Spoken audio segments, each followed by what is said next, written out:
Welcome, my friends. This is Spencer Michaud, and today we are going to be talking about the astrology of August. I am joined here by my good friend, Dr. Claire Moon of Aligning Light Astrology. Welcome, Claire. How are you doing today? Hello, thanks for having me back. I'm doing great. Thanks so much. Yeah, this is fun.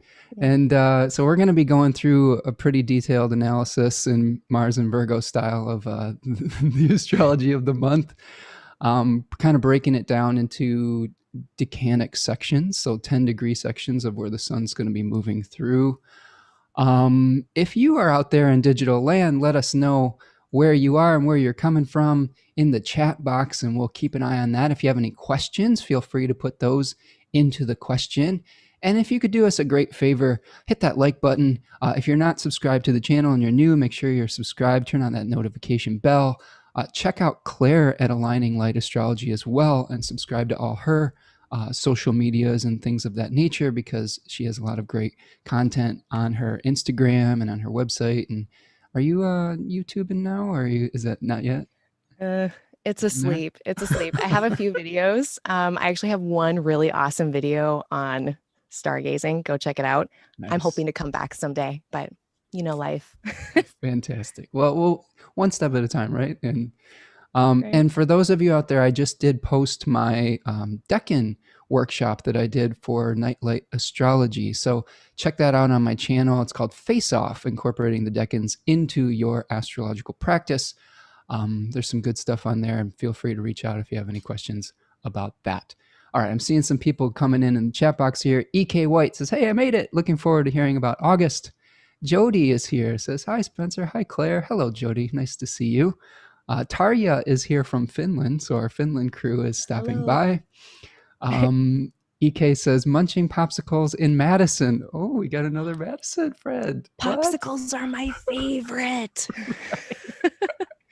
So you're coming to us from Madison, right, Claire?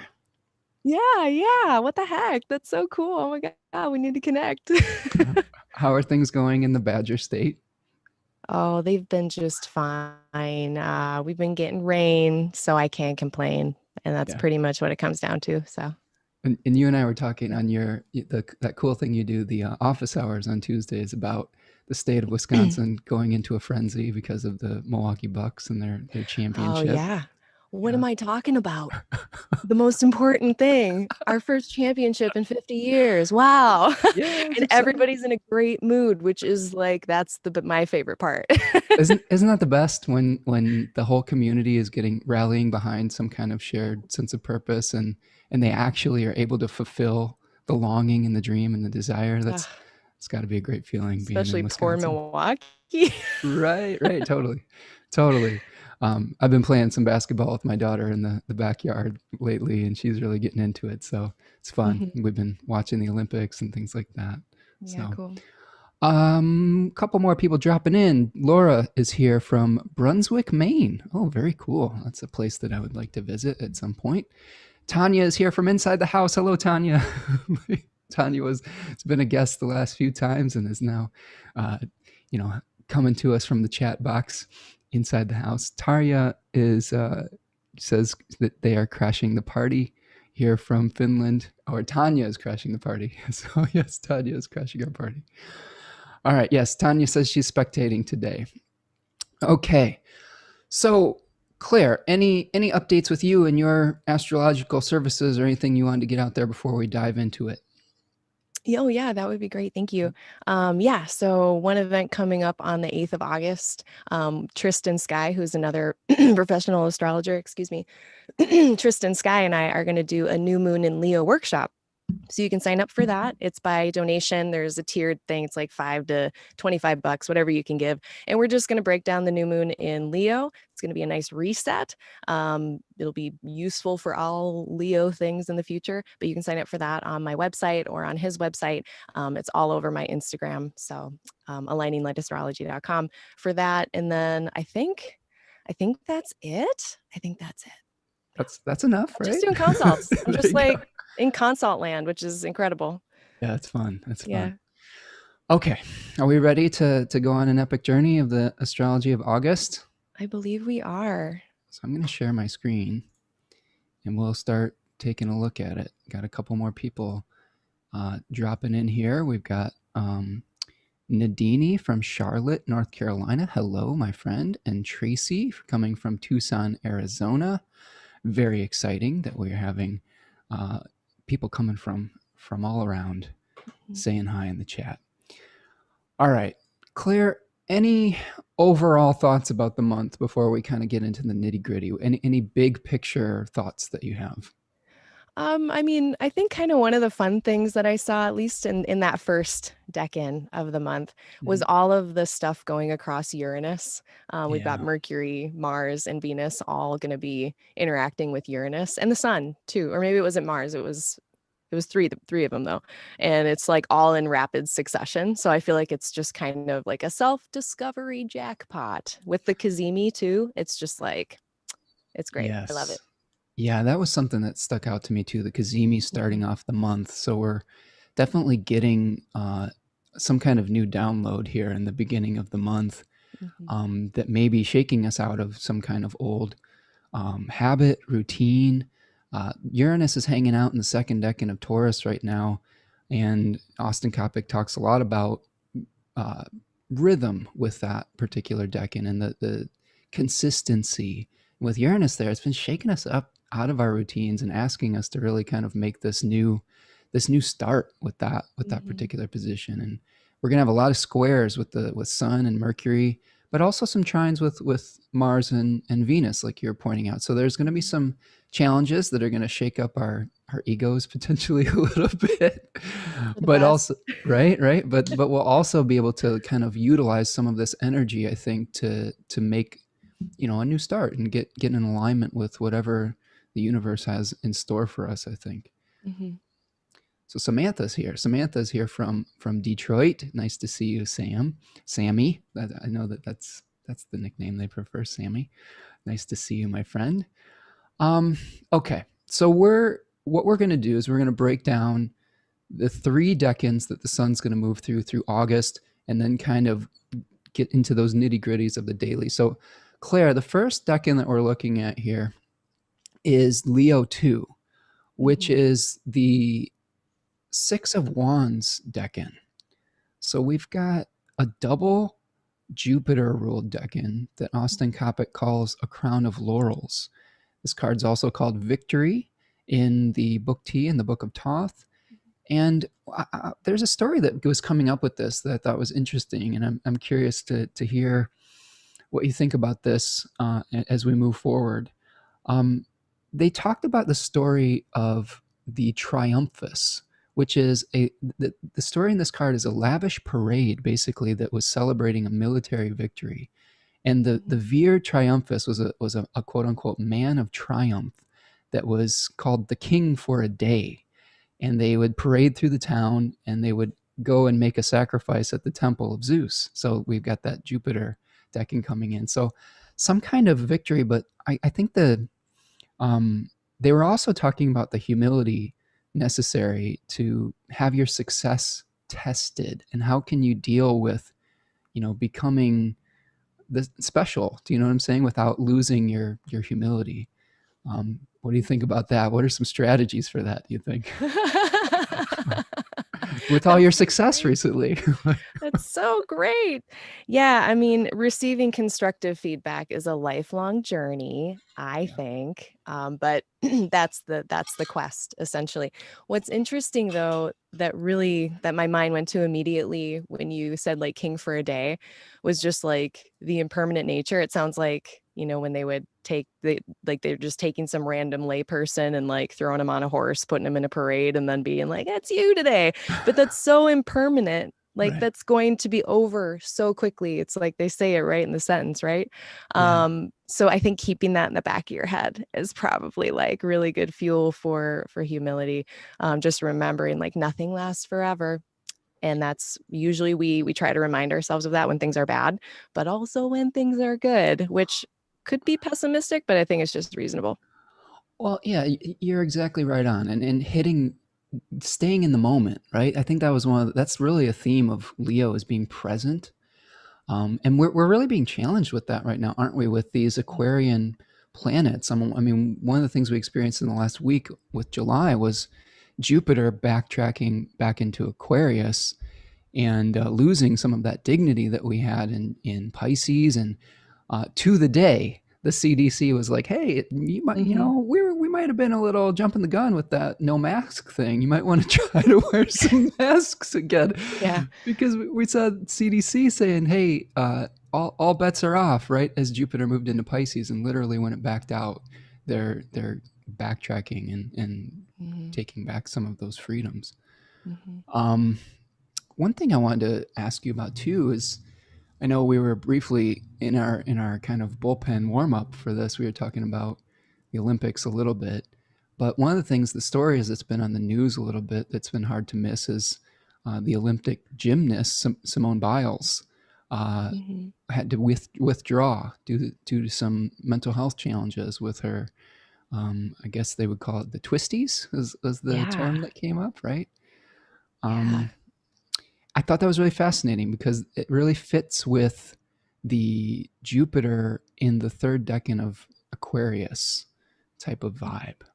Um, One of the things we've been going over was in the last month is that those oppositions. And one of the things that I've struggled with is as a first decan or third decan, sorry, third decan Leo ascendant, um, that decan is sort of about standing your ground and fighting and being courageous. And what decan is your ascendant in again? You're The first decan of Aquarius. okay. So we've got this like this kind of Oh yeah, we are. complementary, Yeah. like kind of interesting solar Saturnian thing going on here. Hmm. And I've had to really come to terms with like feeling mm, with letting go of like my initial impulse of like being disappointed that someone wasn't able to like find the courage to compete, and realizing that it's okay to like back off and say it's my within my own best interest and mental health to like to leave something. Do you see what I'm saying? Like with Oh yeah. Jupiter coming back. You have Oh, any it's thoughts so on that? difficult. What what do you think is going through Simone's head, and what do you think we're dealing with as a community coming to terms with that kind of uh, I don't know, consciousness that we're coming to terms with? Yeah, it's kind of like an archetype coming out, isn't it? That's what Yeah. it feels like to me, for all of us to have a learning moment with. So thanks, Simone Biles, for giving this teaching to all of us. Um, what's going through her head? I have no idea. I'd be frustrated. I'd be so frustrated because like what I heard about the twisties is like this is a balance thing. And like it's not safe because like if you're like doing a lot of different sports that are very terrarian, like on the ground, that's one thing. But if you're flipping through the air, you're gonna Right. literally break your neck and not be able to ever perform for the US again. Totally. Which is like, I don't get why people don't get that. Like my Saturn is coming out, and I'm just like, it's like kind of a black and white thing there for me, but I'm also a medical professional, so I'm like, okay, yeah, this is nothing to mess with. But just the psychological component to it, the mental health aspect that's been brought up with it. I think it's just so important for all of us to be listening to that and being like, yeah, and like the third decan of Aquarius is this very hyper analytical. Should I stay? Should I go? Is this worth doing or not? And that's kind of opposed with what you're talking about, which is also this very seemingly innate, inherent desire to shine in a way that we want to and to be courageous and all of these things. And I'm sure that we're all having I'd be very interested to know what her chart was to see which houses this was going on in for her. And then I might be able to answer that question. But Yeah. yeah, I don't know her ascendant, but I I do don't know either. she's a Pisces sun, and she has Mercury in Pisces as Mm-hmm. well. So I'm curious if she's having like a Mercury perfection year or something like that, where just even just the cognitive functioning like was kind of having some difficulty, like you know Mm-hmm. with all the pressure. She's under a lot of pressure. I Mm-hmm. have to admit, my first reaction was I was disappointed, and I was like, oh man, I like what a moment to be able to like pull out. But as I've learned more about the situation, the point that you bring up is a really important one, that it's physically very dangerous. Like she could, Yeah. like you said, break her neck and become paralyzed if she Done. if she isn't able to perform at this, at that level, especially with the way that she, the type of gymnastics that she does, which is so difficult. The degree of Hmm. difficulty is so high, and Hmm. that made me really think about Jupiter as this, what are we receiving honor and merit for? And it's moving into that third decan with this Seven of Swords, where the honor and merit is knowing when to say when and when to leave something behind, as opposed to the Seven of Wands kind of experience where we're standing our ground and saying, no, I'm going to, do this at all costs. And Hmm. that's I think that is going to play out over August too, because we're going to have a full moon that's going to be opposing these two things.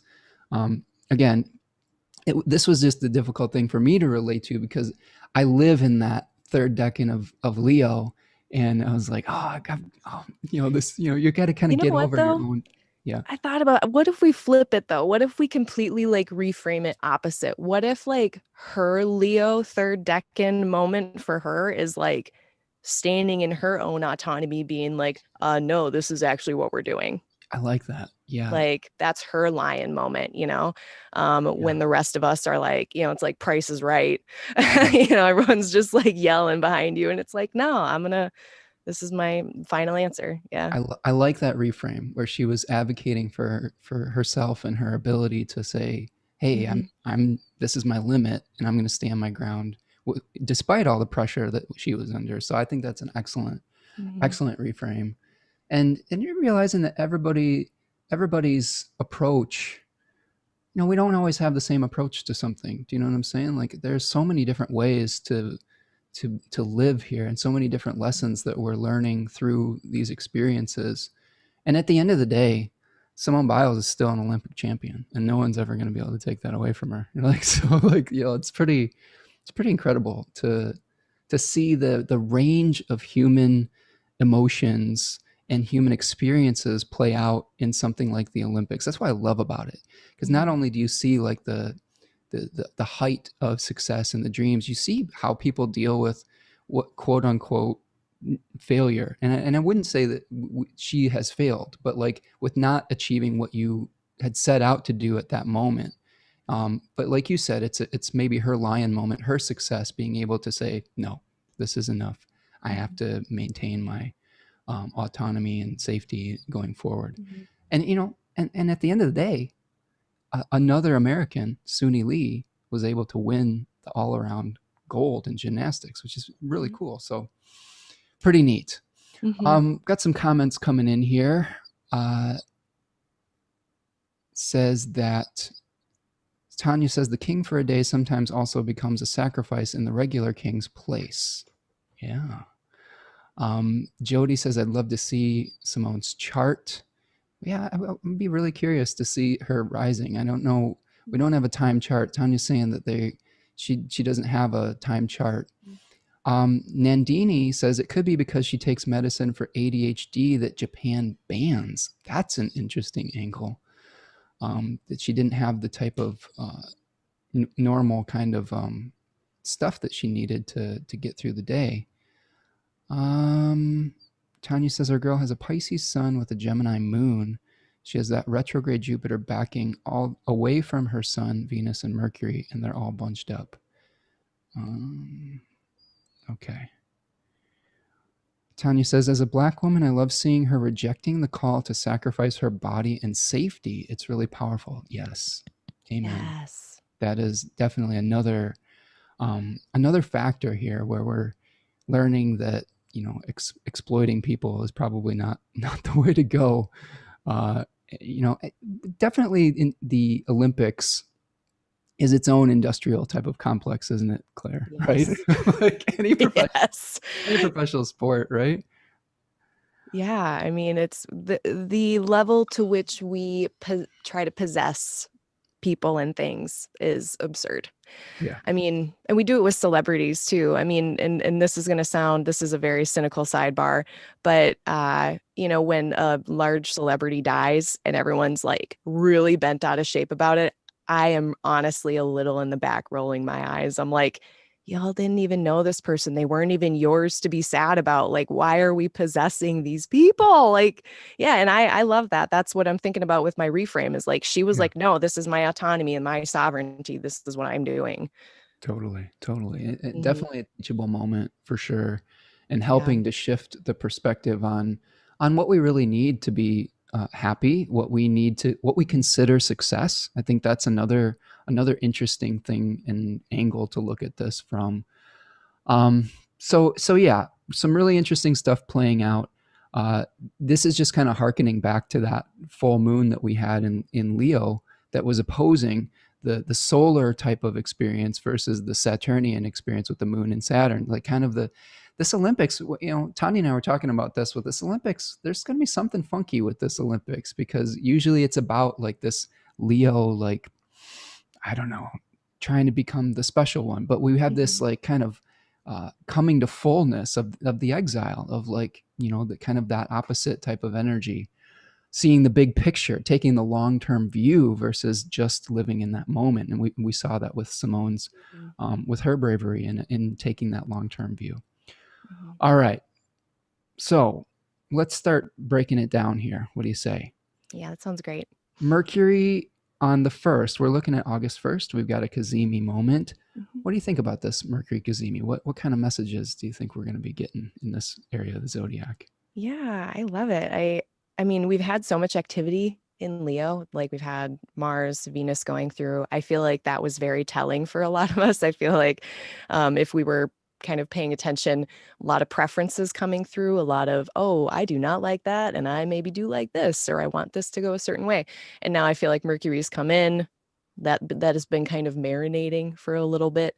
And now we're ready to kind of, I think, sit down with all of our Leo stuff in our life and be like, okay, what do I want this area of my life to look like?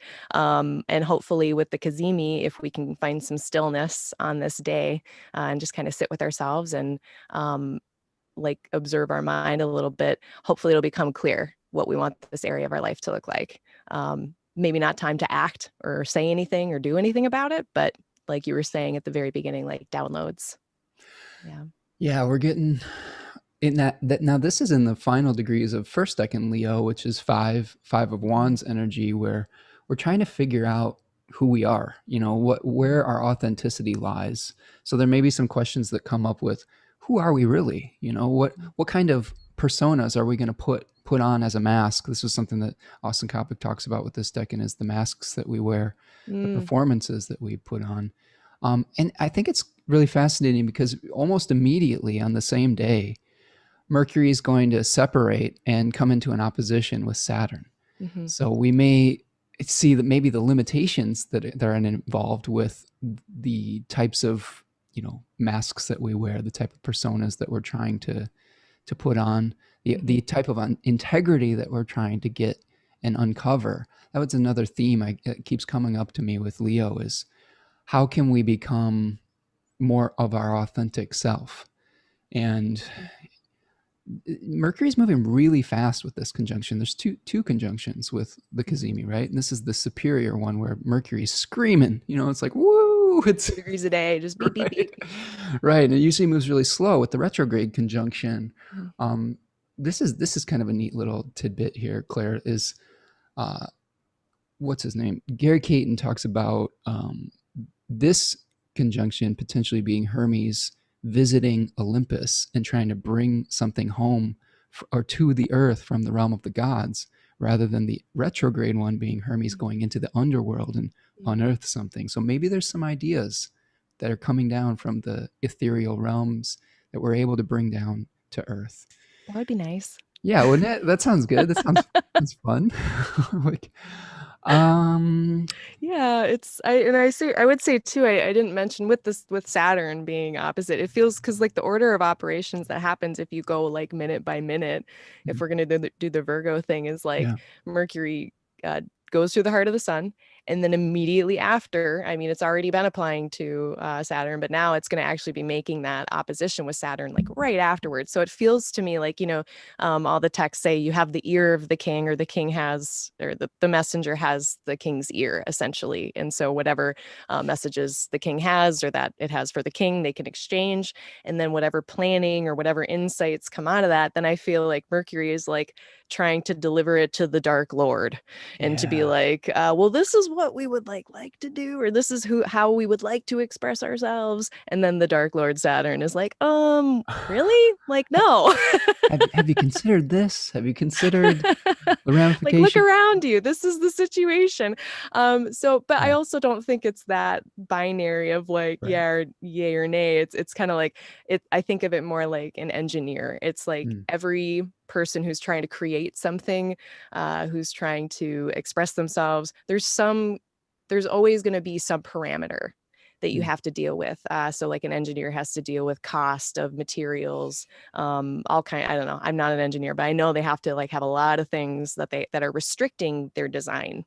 Um, and what they come up with, I mean, that's how you get creativity too, is because you're forced to do things in these like constraining things.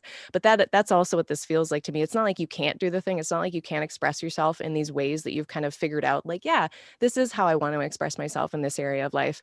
Um, you just have to, I guess, be mindful of these restrictions. It sounds not fun, but that's what I see. Totally, totally. You're spot on, and it's. I think it's. There will be impulses of saying, "Okay, this is what I'm going to try on next," but we're also going to be shown the the blueprint and the restrictions that we may have to work within. And maybe, like, I'm almost just thinking off the top of my head, we're seeing a lot of like COVID restrictions coming back as Right. well. Super So literally right there in front of us. Like, yeah, that's right there. so we're like, yeah, we want to go do this, we've got these ideas, but then it's like, well, yeah, but maybe here's this stuff that is bigger than you, that is outside of your control, that where your individual impulse may have to come into alignment with the collective good. And Mhm. I think that's a really difficult thing. That's something we're really navigating quite a bit right now, is living in our moment and Mhm. being present versus thinking about the long term and the collective good. Okay, Right. a couple more comments filtering in here. Nadini is saying, I'm glad she's offering us, I think this is a Simone, I'm glad she's offering us an opportunity to discuss all facets of her decision, but I'm also a little disappointed that she has to explain herself. Yeah, I mean, she doesn't really owe anybody Yes. anything, right? Thank you. That's so important. Yeah. Like, Samantha says, the masks we wear, the CDC connections again, possibly. Yeah, interesting, right? I didn't even think about that. That's so funny. I mean, it's not funny, but it's like Yeah, so perfect. it's a good insight. I've been enjoying getting to know Samantha over the last few weeks too. I'm hoping to have her on the show eventually here. She's a great Cool. astrologer. Check her out at Samantha. What is your? I'm trying to Yep, figure out what her handle I is on do. Instagram, but Samantha Menzo on Instagram. Check her out. She's an intelligent person as well. Susanna says, "Hey, from Finland. I can't stay long, but I wanted to come and say hi." Hello, Susanna. Thank you for Hi. representing Finland. Let us know if any of your have any of your athletes been have any great stories in the Olympics, if you pay Mhm. attention to that kind of thing. Tanya says, Nadini, right? The fact that she has to justify and take so much heat is infuriating. Hopefully, this paves the way for a different story for elite athletes, especially women and young folks. Yeah, and I will Mhm. admit my own failings with this too. My attitude at first was I was angry, like more so because I just, and I'm not right on this. I've realized the error of my ways, and because Okay. yeah, we're human, we're flawed. I've built an entire kind of narrative in my own mind about kind of that Rocky Balboa, like pick yourself up off the mat and do it no matter what. And that's worked for me in a lot of situations. But Mhm. what I've had to come to terms with is that that doesn't have to be the way that you approach every single situation, and that courage can be displayed in a different way than the normal, I don't know, machismo type of way of like Mhm. just powering through and suffering and sacrificing your body at any cost. And that's Mhm. something I've really had to come to terms with over the last few weeks. And I'll admit that was hard for me to relate to at first. But as I've talked to Tanya and I've kind of seen more of the situation come out and understood more about where Simone was coming from, it has helped me shift that perspective to be able to learn. And how beautiful is that story is. I hope that I'm not alone in that it's kind of bringing me around to like, okay, now I can see that. I can see that from a new perspective. Um, so we're saying, we got Laura saying, I consider the hermit aspect of Saturn taking message into meditative state. Okay, good. Freeman's here from Birmingham, Alabama. Thank you, Freedom, for showing up. Freeman had some really nice comments about the Deccan presentation that I did recently. So thank you, Freeman, for spreading the word on that. Samantha says, at Cloud9 Studios. Thanks, friends. I'm loving this talk so far. Yes, check Samantha out at Cloud9 Studios on Instagram and on YouTube. So, okay, so can we move forward? We move forward here? Yeah, I think so. So we've got the kazimi moment, which is important. We've got the opposition with Saturn, some themes about standing our ground and being in the moment versus the long term, and transitioning to something in our life. One thing I wanted to add with that is the notes I wrote down was potential maybe mental blocks with Saturn in Aquarius. There's a woman that I'm reading, Joy Usher, in the Tiny Universe, where she talks about Saturn and Aquarius being this kind of glass ceiling kind of energy, where there are these ideas that may be limiting rather than physical limitations. So there may be also some kind of victory as we move forward to the second day here. Remember, because we've got that victory parade that may be sort of denied to us with Saturn and the Sun having in this opposition here, right? That we want the parade, but we gotta, maybe go off into the background or something like that. What do you think about the Sun-Saturn opposition on the 2nd of August here? Yeah, absolutely. I mean, we just talked about, what you said, the very Midwestern explanation that you gave for toil and really sticking to, pulling yourself up and being Right. strong at all times with all the things. That's a really fixed, rigid mindset that we have, especially over here in the West, it It's seems. burned into us, though, isn't it? Like the way we were raised here in this area. Oh, the Midwest, it's even Yeah. worse. Yeah, Yeah. yeah, totally. Add some sprinkle in some stoicism. Who has time for self-expression, right? Yeah. But no, with this, I mean, that's really that's kind of a good illustration of this energy a little bit Yeah. is, wanting to self-express, wanting to engage and exude and be in the moment. But set that Saturnian, like, but we need to plan and we need to be serious at all times. And but all of that, like, mindsets, very rigid. I think about the differences between Capricorn Saturn and Aquarius Saturn, and I think of physical earthen structures versus the kind of structures we can't see, like systems, like Yes. blockchain. Like, these things are they're pretty nested in to what they are, not where they are, but what they are. Yeah. And you can't exactly, like, they're a little trickier to take apart.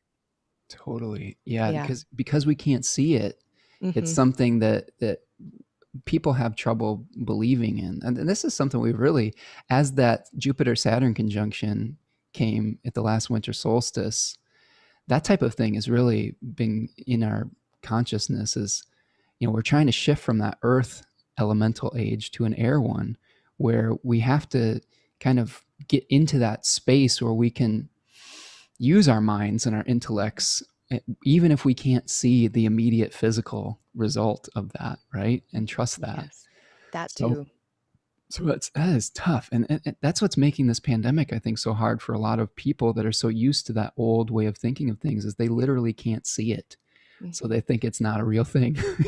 Like that's It's abstract. I mean, yeah, Aquarius is abstract, and yeah, I mean, not everybody is kind of wired to have that come with ease, and that's just kind of how we are. That's how it works. totally. Yeah. Okay, so that's August the 2nd here. If we keep on rolling down our path through August, on the 3rd, we have Venus making a trine to Uranus. So one of the first hits that we have with Uranus. So why don't you break that down for us, Claire? What have you got for Venus and Uranus here? Oh, I love it. Novelty, for fun, new things, like new ways of connecting with people, maybe pursuing things differently and how you relate with people, looking at the details of how you relate with people. And if it's not going well, do it differently. Little details like maybe what we expect of others or what we expect of ourselves in relationship. I don't know, anytime there's Virgo, there's a chance to kind of pick at ourselves, I think. So this is a good opportunity to maybe see that and do it differently. And, it also, like I was beginning with, it could just be as boring as trying a new art, a new chocolate flavor candy bar at the store. Like that's what I do to keep my kind of Venus-Uranus situation happy. Yeah. Well, it's Yeah, a trine too, right? So we've got a exactly. trine. So it's flowing. It's good. It Yeah. feels like, it's easeful. So I don't think it's going to be anything, anything earth shattering. I think it could be fun. I think it could be fun. It could be doing like a new kind of like artsy craftsy thing. Yeah. And Venus is not in her favorite place right now. She's No. in Virgo, which is her traditionally the place of her fall. So she's struggling to bring harmony. It doesn't mean that there can't be harmonization, but when Venus is in Mercury's house, she's being offered the clay of destabilization, of separating things out into categories rather than bringing them together. So that can be a little frustrating at times, but I think you're making great points about appreciating the details, appreciating the physical process that you go through to create beauty in life. And the only other thing I'm seeing on this day is that simultaneously we're going to see Venus hit that trine to Uranus, and then Mercury is going to be making a square to the same planet. Mhm. So I'm curious if there's something really positive throughout the day, and then we're maybe have some kind of challenge regarding that. How do we balance these two aspects out? Maybe in our pursuit to get our new flavor of candy bar, we forgot to get something for someone else in our bit of self-expression or something. I don't know. Maybe our focus on our details made us forget something else. I'm not sure. Because when I look at Mercury and Uranus, that just feels to me like interruptions in communication, Hmm. disruptions in our thought process. I mean, Mercury still combusts, so that's not helping. Granted, Mercury's waking Yeah. up a bit from that, but not, I mean, there's still, so yeah, I feel like communication isn't looking amazing today. So I guess I would just, and Mercury is ruling over Venus in this case as well. Right. So that's really flavoring this as well. So yeah, I would just kind of be mindful of, I guess, your communications on that day. Yeah, with others. Yeah, for sure. And I think that one thing I would add to that is when you're communicating, um, try not to get fixated, right? We're in fixed sign territory on sort of an ego battle, right? If there's not, I saw Giannis have a great quote recently. I'm going to keep harping on him because I love Giannis. He's such a genuine soul, like for what I can see. I don't know him personally, but he had a quote about when he's living in the past, when he's getting all high on his past success, that's his ego. When he's living in the future, that's his pride, right? Because he has these expectations, but his humility is in that present moment. So I think that it's key to be in that present moment with this Mercury, while still trying to facilitate shaking up the routine a little bit, right? And not getting attached to one way of doing something. I Mm, could see this being like, oh, we've got this Venus Uranus trine, but Venus is in Mercury. So we're very detailed about, oh, it's got to be this way. And maybe letting go of that is an exercise in humility and not getting fixated on that, like, oh, I've got to have it just this way, right? Because you're exactly right. Mercury is still combust, and it's, the types of thought processes we have are not functioning as well as they possibly could once Mercury is going to get out of that, you know, being harmed by the sun traditionally, right? mm-hmm. Yeah. Okay. And I think so much too with Virgo, I've heard it described as the how of Yeah. things, like how we get it done, versus Pisces is like, however, it'll happen. So yeah, I think exactly what you're saying about like really fixating on how it's being done and knowing that like you just said before, there's more than one way to do things. Right. Yeah. Right. And Yeah. that's the key with Mercury too, flexibility, isn't it? Hmm. Okay, Sherilyn says the Latin translation for competir is to seek together, friendly competition versus Oh, rivalry, question mark? Okay, yeah, that right. sounds so much nicer. I love that. I like that. Yeah, Sherilyn was really pointing out in our last live stream about one of the things we liked about the Olympics is that there was these nations traditionally were calling a truce in any type of real conflicts to have this like mock battle, these games, to play a child's game. And I really appreciate that part of it because at the end of the day, you see people from different countries competing, but then like hugging it out at the end, and Mhm. and like appreciating each other's skill and acumen and things like that. So something that I really do appreciate about the Olympics. Mhm. Tanya says we all need to find unconventional joys and ways to connect as things get restricted and choppy. Okay, yeah, like Yeah. that. Freeman says, Tanya, nice. Best competition is a mutual striving for the best. Nadini is saying, yes, Tanya, taking the lessons of the past year to reframe how we show up in joy. Oh, this is, yes, for Sherilyn, Freeman says. Okay. All right. So let's keep on rolling. I think that gets us through the third. Mhm. Um, if we move forward to August the 6th, we're going to see the sun begin to get into a square, and the previous days leading up to it. With, usually I start to feel these, I kind of tend to do the traditional 3 degrees applying type of thing where we really start to feel this energy, which is going to happen in the previous 3 days, like the fourth, fifth, and sixth type of energy. We're going to feel that Sun Uranus square. How do you think the Sun Uranus square is different than the Mercury square, Claire? I mean, now it's more focused less on, I think, the thought process and more about what's behind that. I'm always harping on that meditation. We'll never stop. Yeah. But it's like, what, who is behind all of this identifying and expressing? Like, and have you actually tried to like sit with that, or investigating like the the self that is behind your decisions and Mm. why you do things the way that you do? Because with these patterns of Taurus and the way that they're being broken up, it's like the square is a pivot. It's like being asked to kind of look at our very essence of self and understand what we do need to change. I don't know. I know that's super vague, but No, it's maybe you good. can elaborate on that. Yeah, I think first of all, I think just from a practical standpoint, I would expect to be shaken up a little bit potentially around this time to get your routine disrupted, and that may, like you were saying, cause you to question, your sense of self, your sense of animating principle. I think that one of the words I like with the sun is clarity.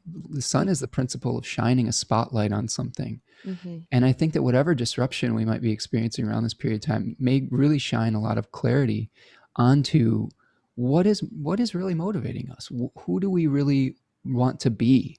Okay, I think that's really one of the main questions of Leo is who are you really? And can you commit to that authentic self and make the expression of the inner spirit match up with the external actions that you are taking in the world? Right. That to me is the definition of integrity, Yeah. is unification between those two concepts. And I think that that's really going to be playing out at this period of time, but maybe in a way that is like a lightning bolt of awareness, right? Of saying, you thought you were this, but here's some reality. Here's a reality check. Here's a material reality check too. A lot of times we get shaken out of our awareness of who we are and what we think we're doing when something physical happens, and Uranus is shaking up physically, like shaking up the earth.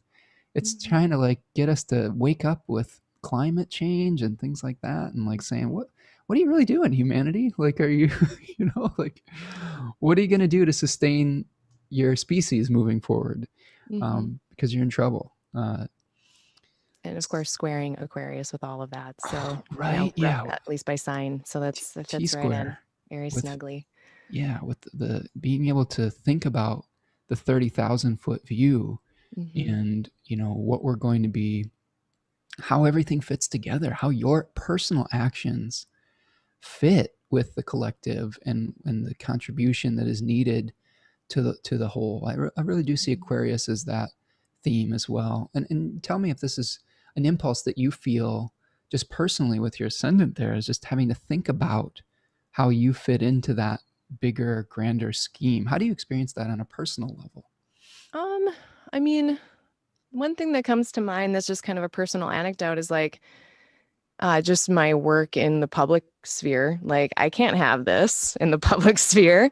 Yeah. So I purposely hide it. It's like I could have done it a lot sooner because you can actually, like, it's gone.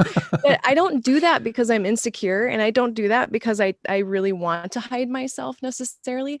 I Mm. do it because the bigger system and structure and everything is that if my hair is like this, my patients are distracted and they're not listening to my messages. Yeah. So it's more important to me to fit within that kind of overarching plan and I guess system of I need to be an educator and that's first and foremost versus Right. any kind of self-expression that I might have that is also important to me, which yeah, it kind of grinded my gears a little bit that I couldn't be like, yeah, it's me. Yeah. But yeah, that's I think how I most experience it. I don't know. There's a lot of conflation with 12th house stuff. So Oh yeah, totally. We're both 12th house suns, right? So we're in 12th yeah. house land here. But definitely, like, I want to kind of ping pong off of Yeah, a point that you go ahead. made with the Sun-Uranus square too, with just like the masks that we wear and like what in our physical world, what in our daily routines, or just any regular thing that we're doing, like if that's all serving a purpose of just holding up this mask identity of ourselves, like maybe that's what we will see with clarity on Yeah. this day is like this big toppling wobbling structure of mask or self that we all have one of those, right? Mhm. To varying degrees, but when you see it sometimes you're like, oh my god, I'm doing all of this just to keep this going of my sin, it's Yeah. all about my identity and like ugh. It doesn't feel good, but it's so good to see. And then it's like, okay, well, do I really want to keep devoting all of these resources? When I think of Taurus, I think it's like what we value. And in the physical earthen plane, it's like, okay, well, it's probably there's some resources involved here, and your foundations of living. And it's like, am I going to revolve my whole foundation of living around this self that I want to keep up, or this what I expect my role to be like in the world? Yeah. I think I should be this. I don't know. I feel like those are all possible realizations.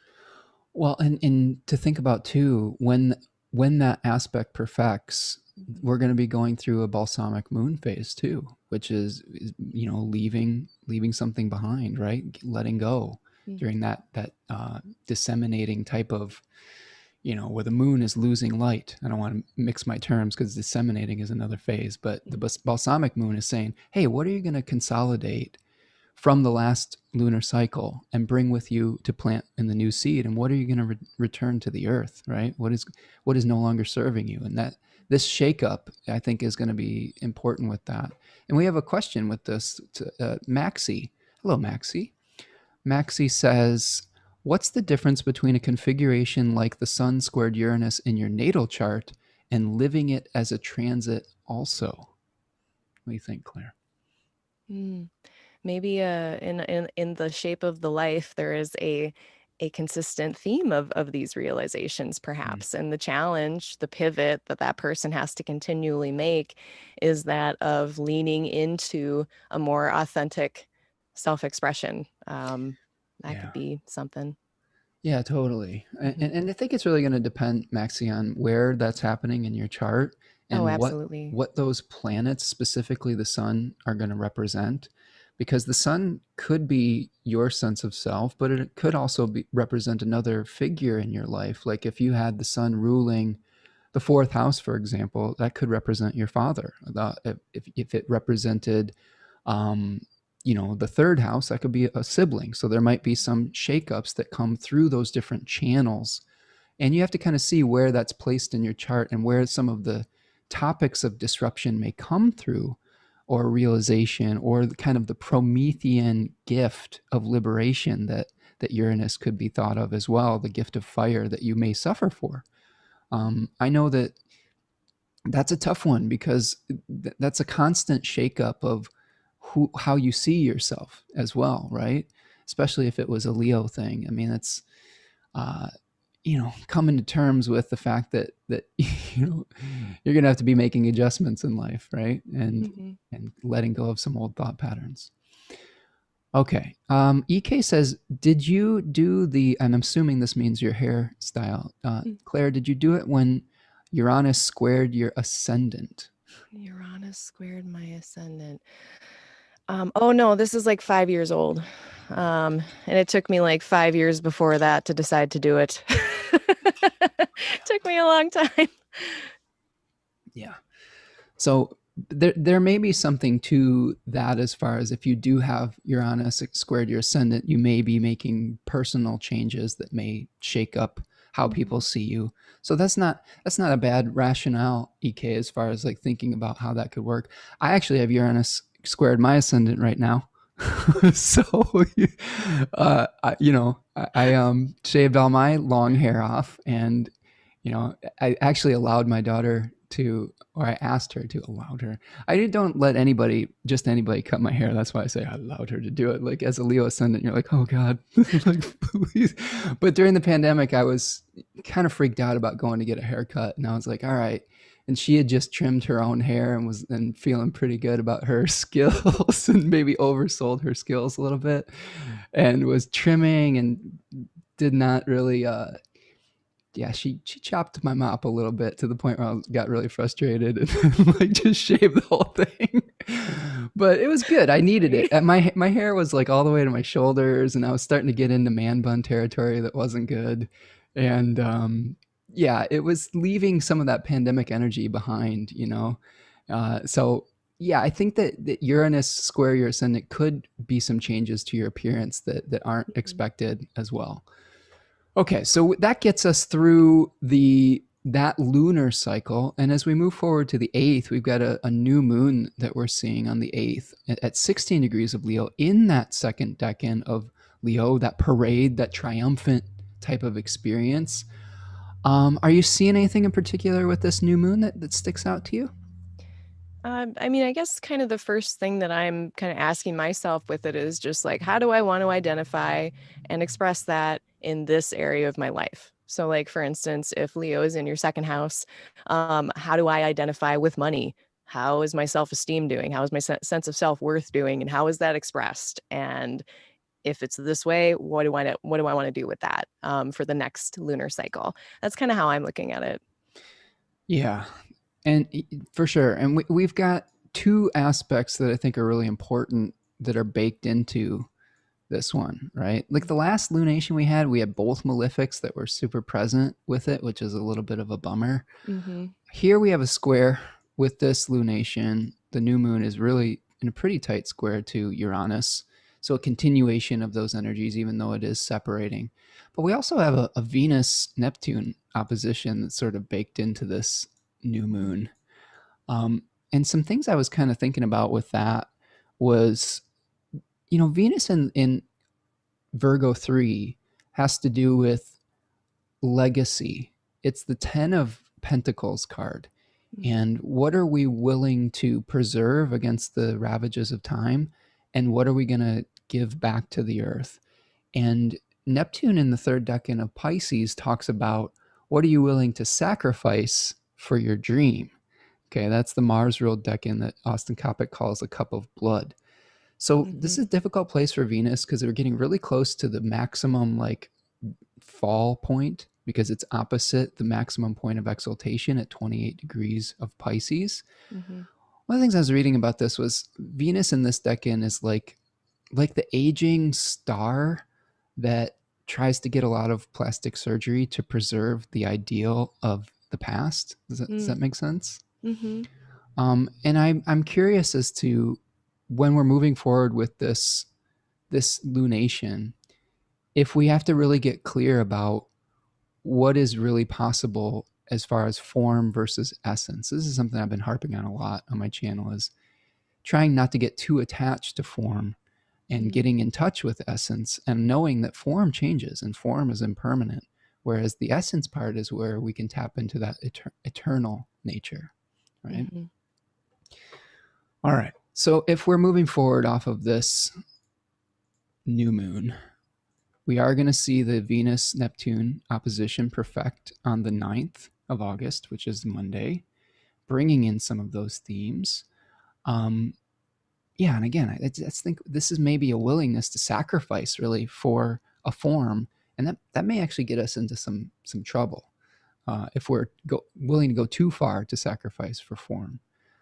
Any other thoughts on the Venus-Neptune opposition that pop into your head? Well, the myth of Typhon, is that how you say it? Yeah, Typhon, where it's just like this big beast that's just gonna like destroy the whole, like just clean slate, just totally destroys everything.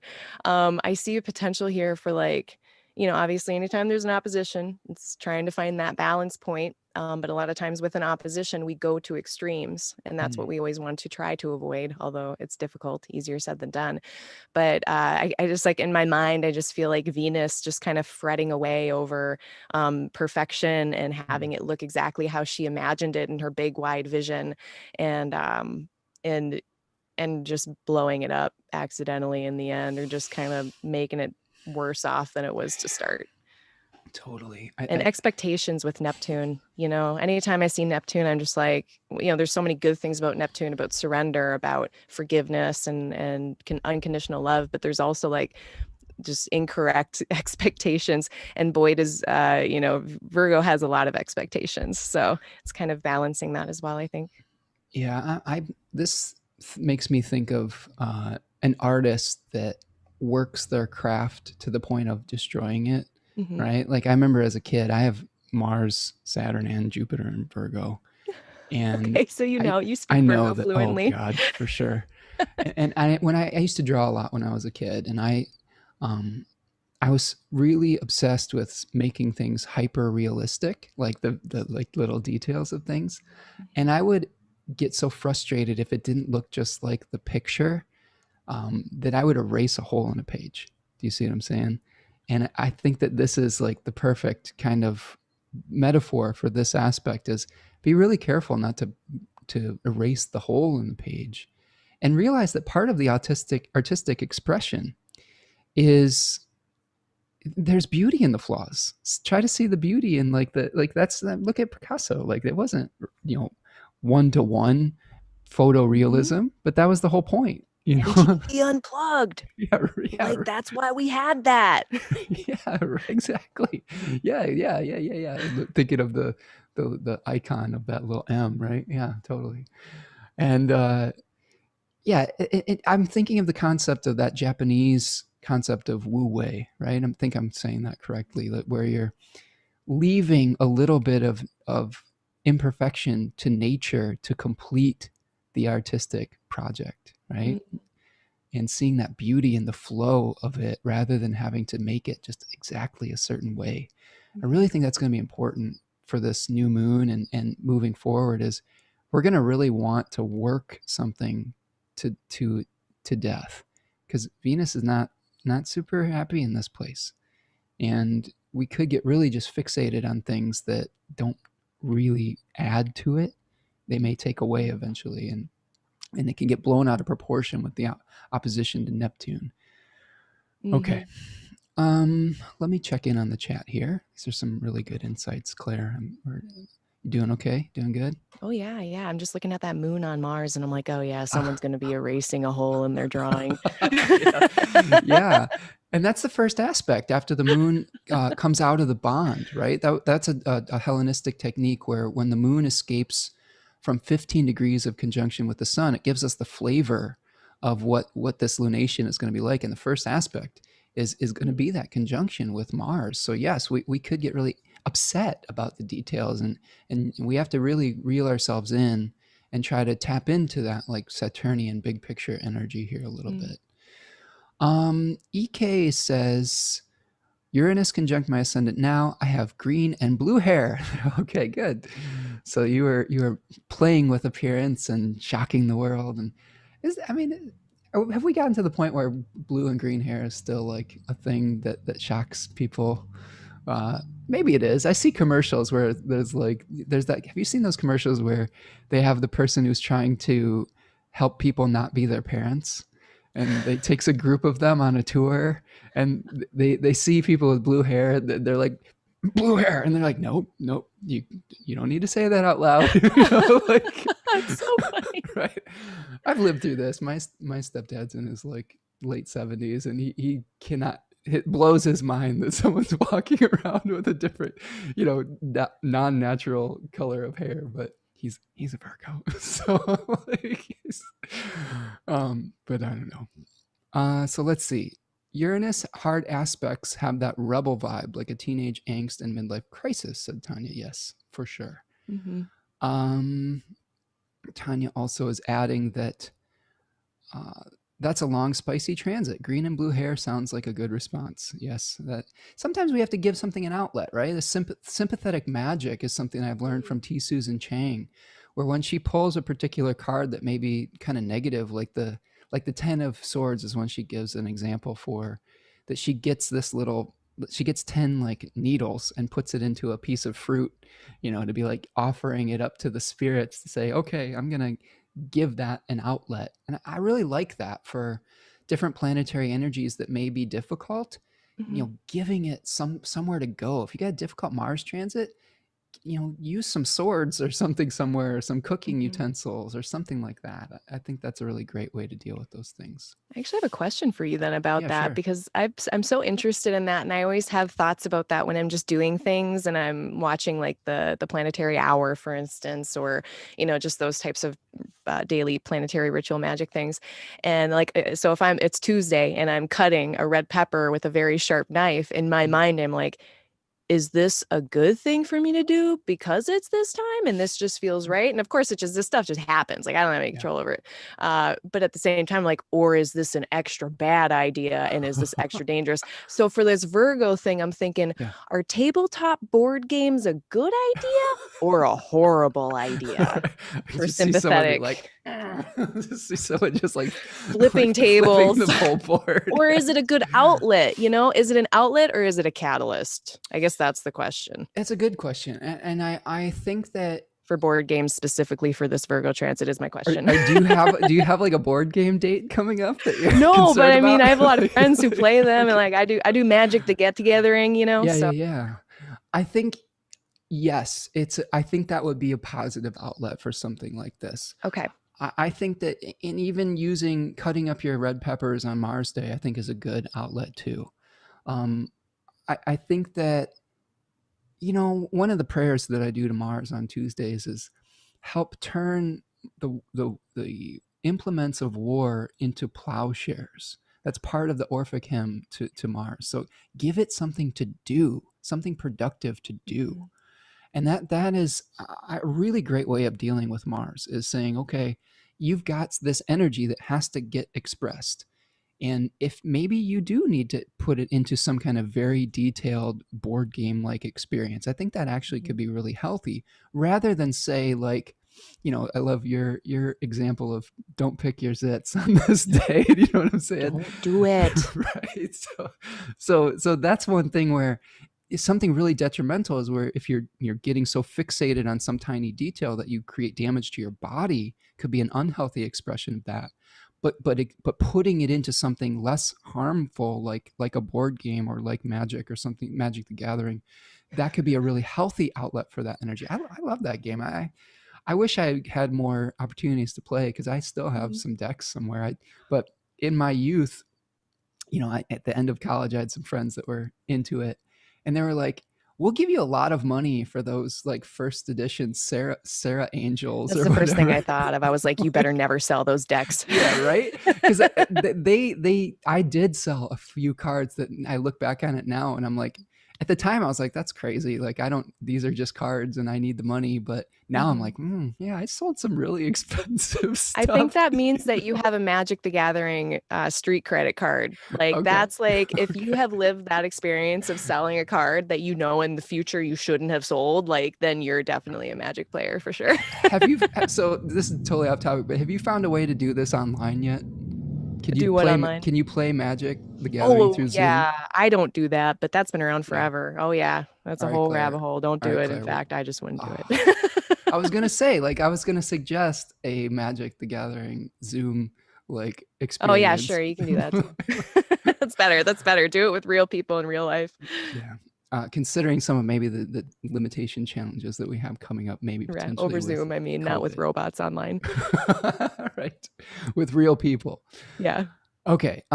Checking in a chat here. Mariana, who is a new voice in the chat, welcome Mariana, says, I'm having my solar return on the 7th. Would you consider the new moon or not yet? Uh, well, the new moon is not going to perfect until the 8th. So I would say that you're probably going to be having a balsamic moon phase baked into your solar return. So this year for you, Mariana, is probably going to be about letting go of some things and consolidating, excuse me, the seed down into something to leave behind as a legacy. Tanya says Venus and Virgo hates the wabi sabi. That's the word. I was like, it's not wu wei. It's Wabi sabi. wabi sabi is the Venus and Virgo hates the wabi sabi vibe. Beautiful imperfection. How dare? Like, yes. Yeah, that sounds right. Yeah, wu wei is like I'm thinking now is I like thought they were an artist. I thought that's an artist.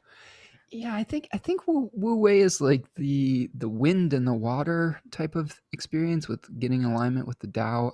I have a feeling that those concepts are related. I'm just kind of mashing them up in my brain. But wabi sabi is definitely the correct phrase for what I was looking for And you said leaving a wabi little. sabi was like leaving that little imperfection in the piece of Yes, art to complete it. That's what you said that was? totally, That's totally. cool. That's super cool.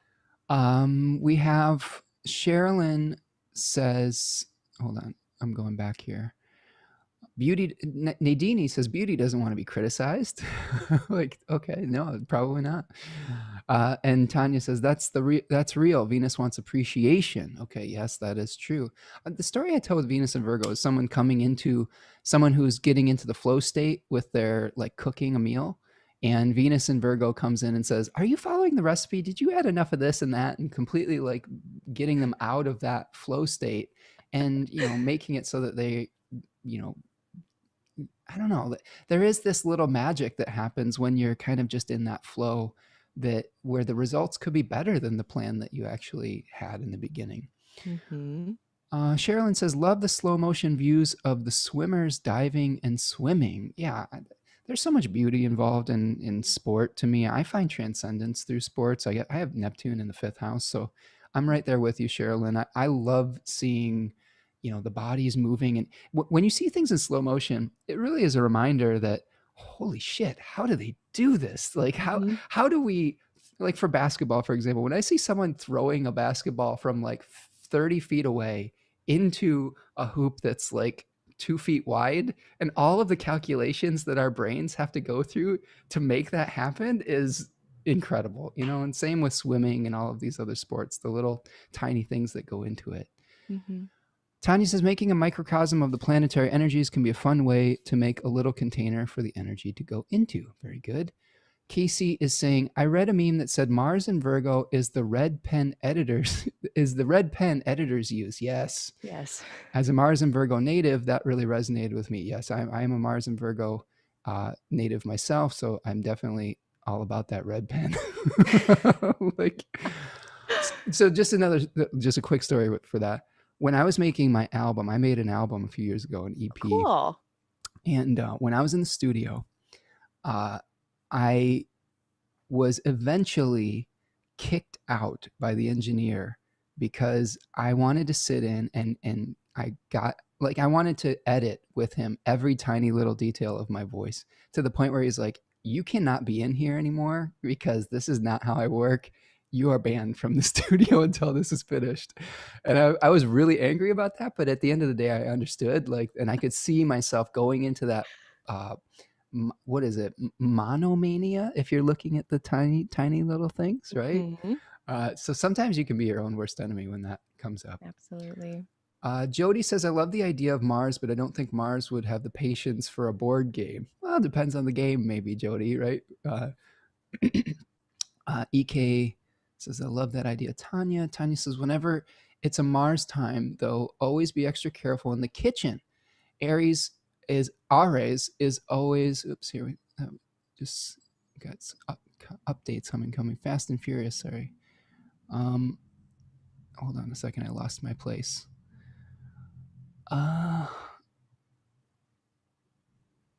Well, anyway, I lost my place here. I might have to come back to that. It's a good problem to have. Abundant discussion. Well, yeah. Freeman is saying Wu Wei is the way of doing by not doing in Taoism and Zen. Yes. Okay. Thank you. That's Freeman. why. Yes. There you go. Because I just read that book, that little one by Lao Tzu. Yeah. The poems. But that's similar though, isn't it? Like leaving it, not working it anymore, leaving it to nature. It's the empty space in the bowl. It serves a purpose. Yes, perfect. Negative space. Exactly. So Tanya says, whenever Mars time, be extra careful in the kitchen. Aries is always ready to snag a little blood sacrifice and give your flesh a little sear. Yes, for sure. Be careful. That's what I'm going to think of every time I burn myself. Now I'm like, blood sacrifice. Yeah. Again, finding a healthy way to give Mars what it desires, which is cutting, severing, blood, whatever it is, Dao De Ching, Freeman says. Okay, so let's keep rolling. We're doing good here. I'm loving dawdling. The conversation. We are dawdling a little bit. We got to stay focused. So if we move forward to the 10th and the 11th, on the 10th, we've got Mercury making an opposition with Jupiter. So the notes I had for this were staying and fighting, which is that 7 of Wands card that we were talking about, the Mars ruled decan, that is my ascendant, that we were talking about, standing your ground and having Austin Cobbett calls it this the unconquerable heart, where you're saying, I had the courage to stand my ground and to see it through, the willpower, versus Jupiter in that 3rd decan, where it says, maybe it's actually most beneficial to leave something behind and to really move forward with your life. So stay and fight or leave, questioning our courage. We may question our courage. Is it really worth it? Any other things with Mercury-Jupiter context like that, Claire? Yeah, I was just looking at my little notes. I'm on iPad. I feel like I'm on Star Trek. Look at you. Shatner. Well, I was thinking more like larger ideas versus smaller details, and balancing between the two. If you're making plans about, plans of becoming, in Leo, we want to engage with the world and become something and create something and exist, and all those little detailed machinations. What is the bigger picture, and what is the cost benefit analysis of whatever you are doing, and having a good balance in between that. Yeah, I'd also add in a little fixed star stuff here. 27 degrees is the fixed star Alphard, which is the heart of the constellation Hydra. So be really careful with your words on this day too. You may have a differing of opinion with someone as far as your own personal view and their big picture thinking, and be really careful not to express yourself in a way that could be really damaging or detrimental with this too. And before we move completely forward, Claire, I want to ask you, are you a Trekkie? Is this something that you... Yes. Okay, so I want to ask you, if you were a Star Trek character, who would you be? I mean, I've always really enjoyed Data, of course. Like, totally. I'd probably just be Data. Maybe I just really want a cat named Spot. I'm not sure, but I just like that whole life. I'm like, yeah, this just seems perfect. and correct me if I'm wrong, but did 7 of 9 have the same hairstyle that you did? Did I don't remember 7 of 9. I don't know. I know some, like 8 people probably have had this hairstyle in Star Trek. I'm sure there's very cool. Yeah, Data, the ultimate rational, kind of like kind of an Aquarian vibe, right? My Aquarian dreams, I'm Venus and Aquarius, so. I was definitely forced to watch The Next Generation by my dad when I was younger. Hey, if you didn't have like life lessons come in, like just watch The Next Generation, you'll get all of them. Like, it's so good. Yes. It's a great show, and God bless Jean-Luc Picard and Patrick Stewart. He's one of my heroes there for sure. Okay, so if we move forward to the 11th, we have a planetary ingress. Okay, so on the 11th, we're going to see Mercury moving in to Virgo. Hallelujah. Hallelujah. That's a good thing. So Mercury gains a whole mess of dignity by being in Virgo, right? Mhm. So what do we got going on with Mercury and Virgo here, Claire? Well, what I do like about this is now Venus and Mars are going to be received by the ruler of the sign. So I feel like before Mercury got in there, Venus and Mars are kind of like tinkering away in the workshop, doing what they want to do, picking away at things they shouldn't maybe. And then Mercury comes in and is like, okay, it's project management time. Here Yeah. are the spreadsheets. This is what we decided in the boardroom with the Sun and Leo. And now we are going to actually get some organization into whatever is happening in here. I like what you guys are doing, but we're gonna we're gonna reel it in. Like that's how I feel like it is. Yeah, yeah, and Mercury in this decan, we've got the eight of Pentacles with this decan, the first decan of Virgo. So I think that to add what you were saying, like the skills necessary to carry out the impulses of Venus and Mars are going to become clearer, right? And you may have to go back and relearn something. But when Mercury, because this is like the apprentice of an advanced age here in the Eight of Pentacles. So don't be afraid to reskill around this period of time, because your mind is going to be really receptive to learning these new things, with Mercury being in that mutable sign, being able to separate out what is truth and what is fiction and what is useful and what isn't. I always like to think of Virgo as that place for Mercury where Mercury likes to examine things. Mhm. Mercury likes to test things.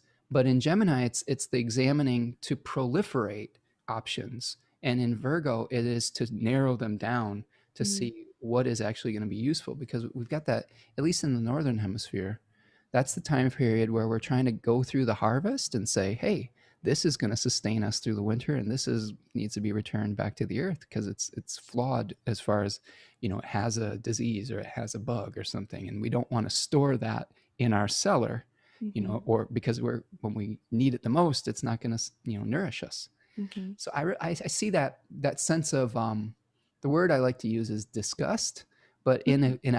a healthy disgust. And Mhm. maybe the discrimination is more, maybe a better, gentler term, although even that feels a little harsh. Well, if you think about like the reason we have disgust, it's to Mhm. protect us from poisonous plants, right? So Yes, that's a exactly. Virgo thing for sure. And yeah.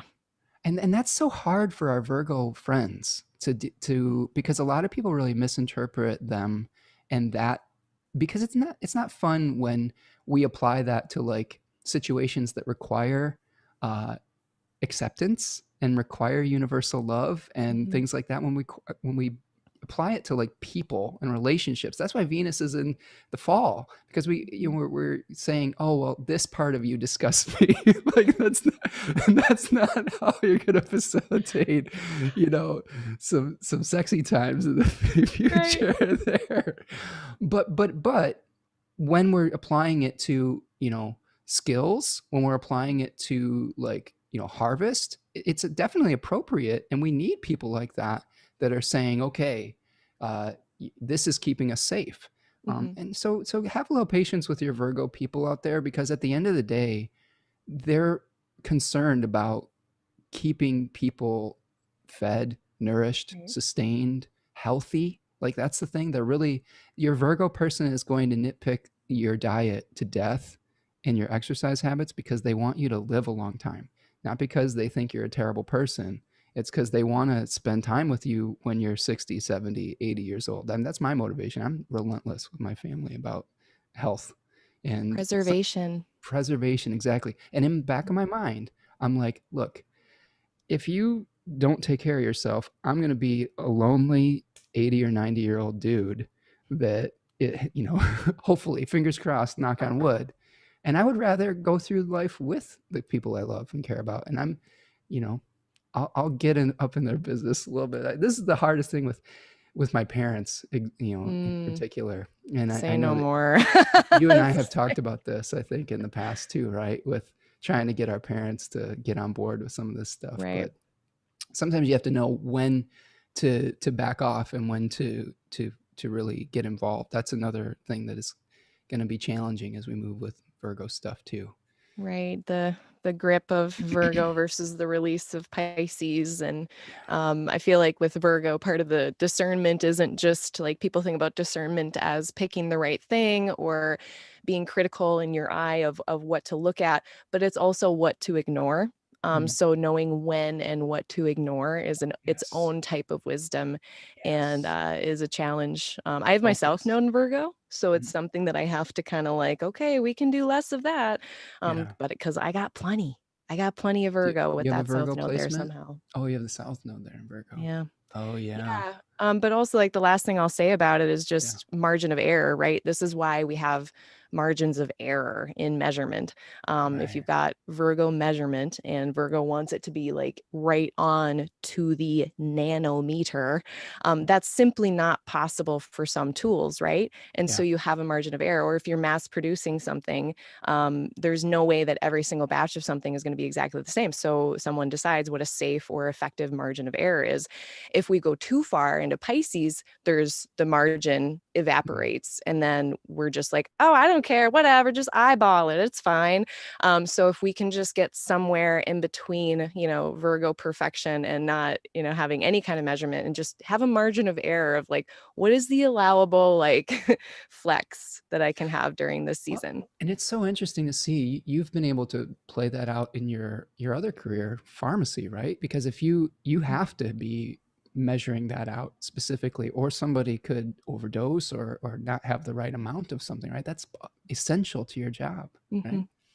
That's Yeah. correct. Really, really fascinating way to approach Yeah. that Virgo Pisces axis.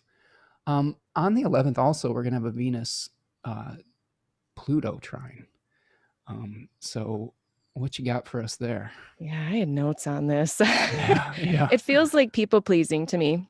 yeah, It feels because I know I've mentioned it before how like it's kind of this like non maleficent way of manipulation that we all kind of do sometimes is people pleasing. mm, And with Pluto, I think of like, especially in Capricorn, trying to control situations and how things like outcomes, trying to control outcomes. And so when we're trining that energy, it just looks like a nice flow of interpersonal connection and those kinds of things flowing into a place where we want to control stuff. What yeah, are your thoughts on that? yeah. I think a couple things. Definitely, Pluto brings up issues of control, right? Hmm. And wanting to manipulate a situation. And I always, I know I'm a broken record when I say this, but Pluto to me is that clogged toilet of our life, where we've repressed something to the point where Pluto's going to go and dig it up and say, you got to deal with this. Okay. So I think that there's definitely some emotional intensity that could come with this placement. Um, but again, Venus and Virgo's real gift, if you're using it in the most appropriate way, Hmm. is appreciating decay, is appreciating the beauty in returning something to the earth. And what better aspect than Venus trine Pluto to return something to the earth and say, you know, this is what I love about Marie Kondo. Familiar with like the Marie Kondo stuff, Hmm.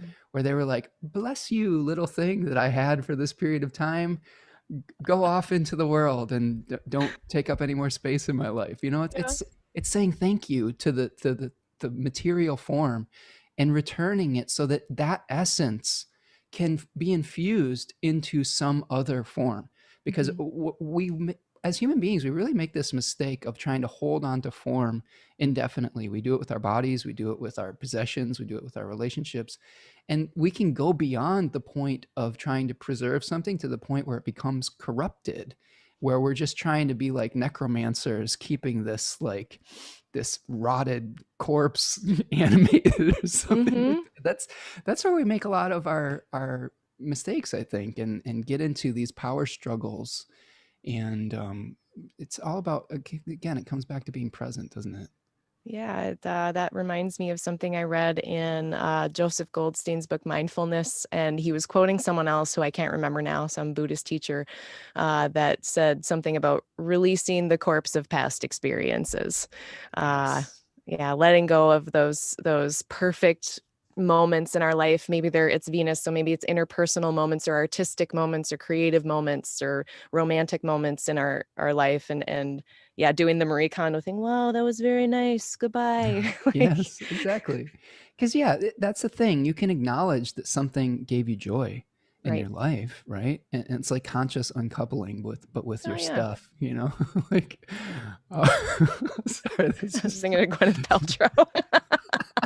Oh God, I hate Gwyneth Paltrow. Sorry, Hold on. goopy. Oh, you know what else I thought about this? So Yep. I have a friend, her name is Lux ATL. Look her up Yeah. online, Lux Okay. ATL, like Atlanta. And she's the one who turned me on to this idea of the fact that when you do self-development for Hmm. yourself, when you make yourself better, or when you try to make yourself better for your relationships, Yeah. sometimes we then kind of even subconsciously just expect other people to put in that same effort. Hmm. And they don't really actually owe us that. Like our self development is for us. And as soon as you start expecting other people to do that just because you are, or doing something in this perfect way, like if I'm doing it this way, everyone else should be doing it this way. Just knowing that like no one owes you that. Like, Yeah. yeah. Totally. Totally. And that's something I've really had to come to terms with Oh along the boy, way. me too. Boy, did Yeah. I not realize just Yeah. expectations in general. Because I think a lot of times we're generous too. Like I think Yeah. Virgo can be so generous with helping. And we help in places where it's not even really like asked. Yep. And we just get this impulse to be generous, not realizing that over time that builds resentment, you Oh know? yeah.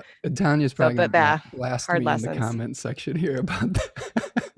Like, but totally, you're totally right on. And I think that, you know, as Virgo type people, we do have to, you know, really start to cultivate the skill of recognizing where that energy is appropriate Mhm. and where it could be really detrimental to the you know, whatever we're expressing.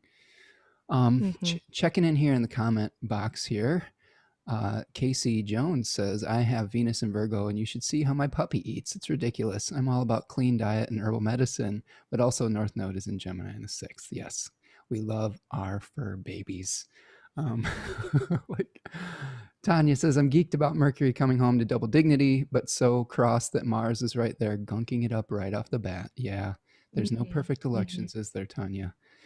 Mhm. Nadini says we have to ask Mars to motivate and do blast through the efforts of Mercury. Okay.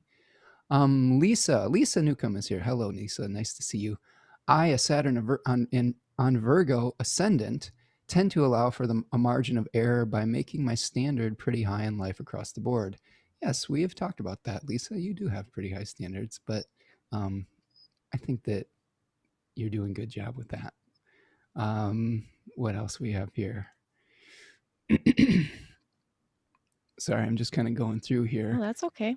Lisa says, letting go of the physical need for beauty to allow inner beauty and wisdom to blossom. Yes, That sounds perfect. nice. Yeah. 100%. Tanya says, Marie Kondo is a legit energy wizard and I love her. LOL. Mhm. Unconscious uncoupling. Yes. Okay. Lisa's hero is Marie Kondo. Oh, yeah, everybody loves Marie Kondo. Marie Kondo has this beautiful like Saturn Venus conjunction in Libra. So Mm. exalted Saturn, Venus in domicile, perfect Perfect. expression of that energy, right? Like Wow. consolidating, but doing it in this joyful, beautiful way.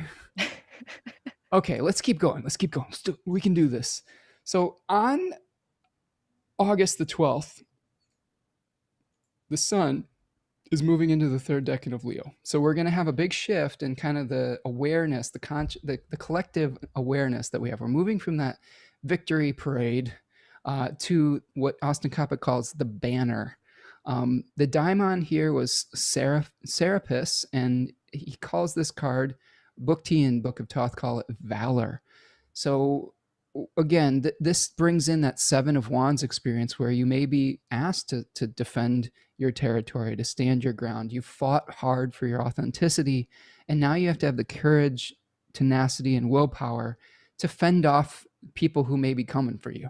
You know, and so this is really bringing up a lot of questions. I think of where do we need to stand firm, and where do we need to let go, and this is something that as an ascendant with, you know, in this decan, this question has come up in my life over and over and over again, is where do I have to defend my right to be, and where do I need to just like say, you know what, I need to let this one go. This isn't a battle worth fighting.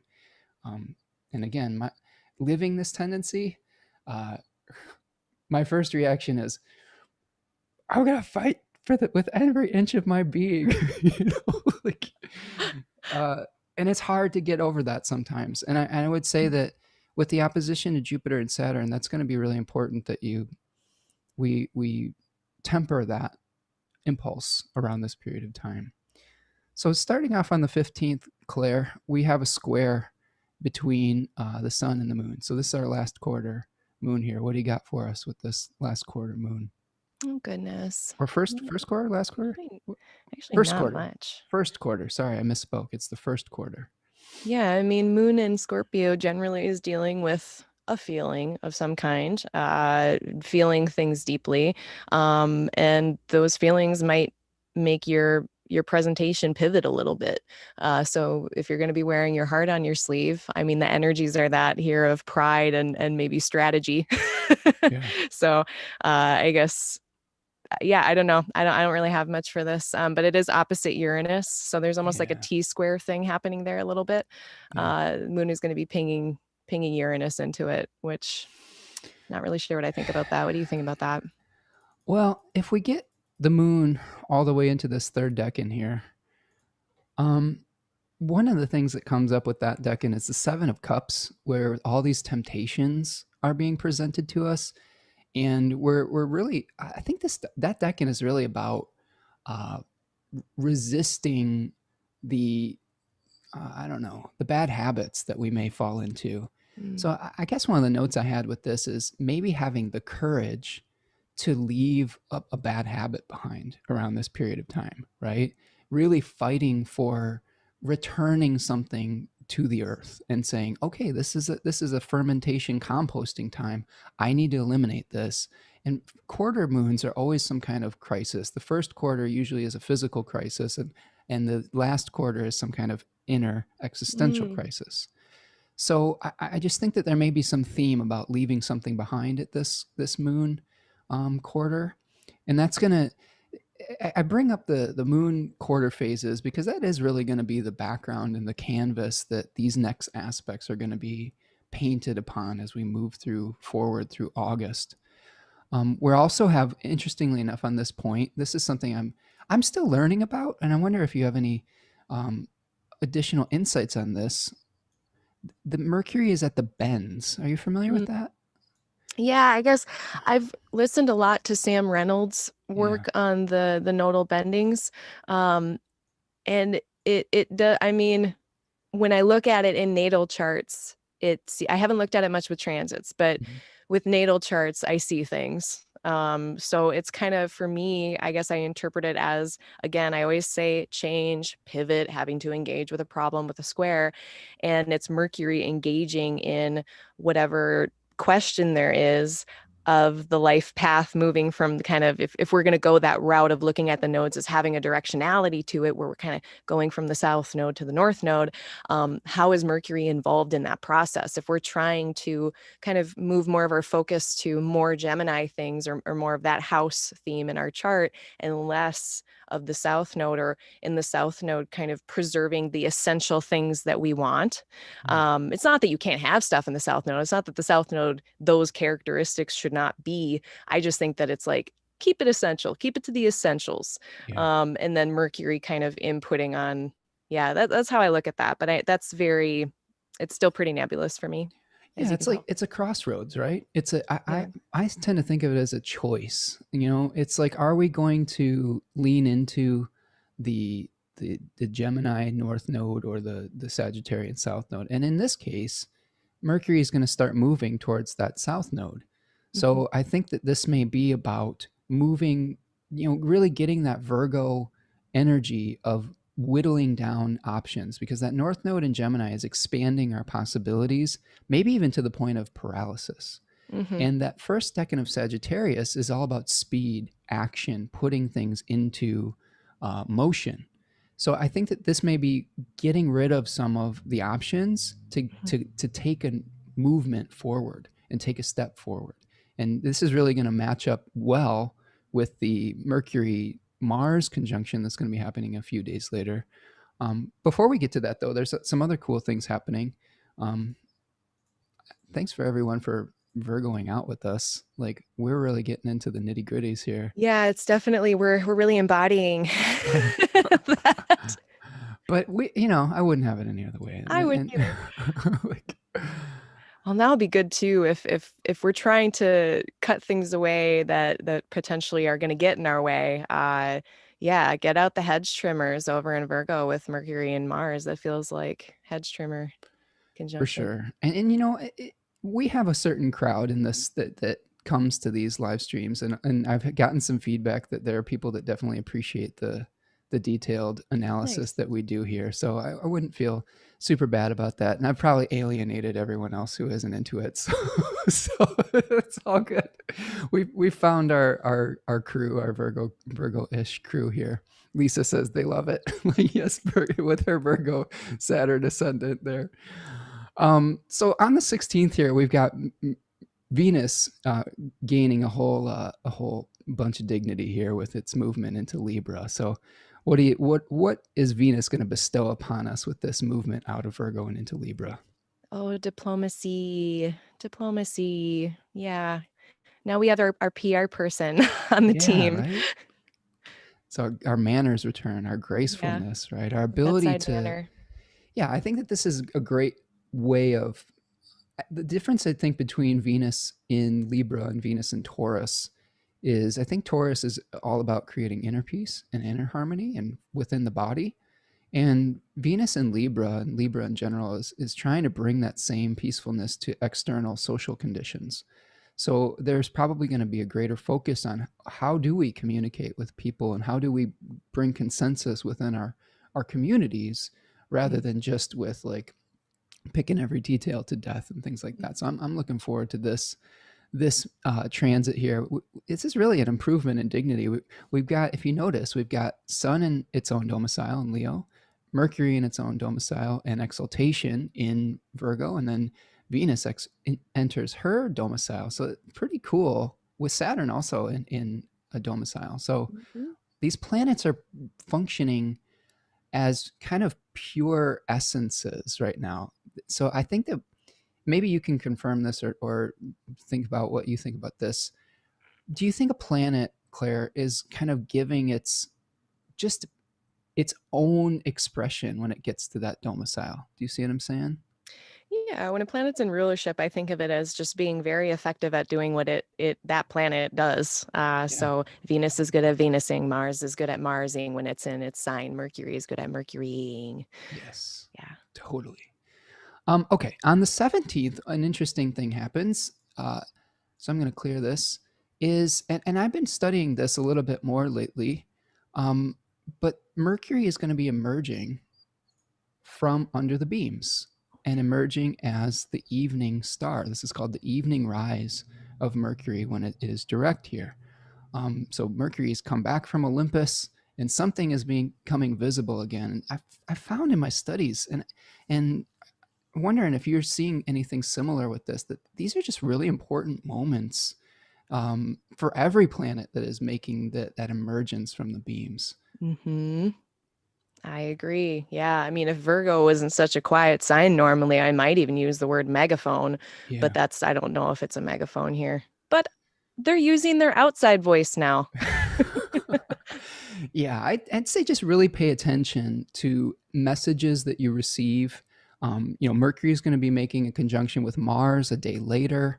So I really think that this could be the time frame that you're seeing things begin to move forward and that you're energized towards really maybe cutting away the dross in your life and cutting away the fat and like kind of, getting to that efficiency that you eventually, I think, will lead to a productive, I don't know, movement forward. So I really think some progress will be seen around this period of time with Mercury Mhm. emerging as that evening star.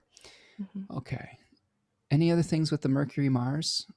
No, I agree that definitely like mind faculties like doing well. I like it. I feel like it's a very productive potential under it. Just be kind, Yeah. kind words. Make sure your words are soft, not sharp. Yes. If they Yes. feel sharp, just like sleep on it. Yeah. Criticism, right? That could be one of the dangers of this. And inner criticism, Yeah. like that can be a lot of times, a lot of us, even if we have sharp words, which most of us do, right? Yeah. We know that that's not appropriate to share and we internalize it and don't deal with it. And that's very harmful. So to Right. ourselves. Lisa says constructive criticism, right? And Yeah. with consent. No, There no, you go. what would they call that?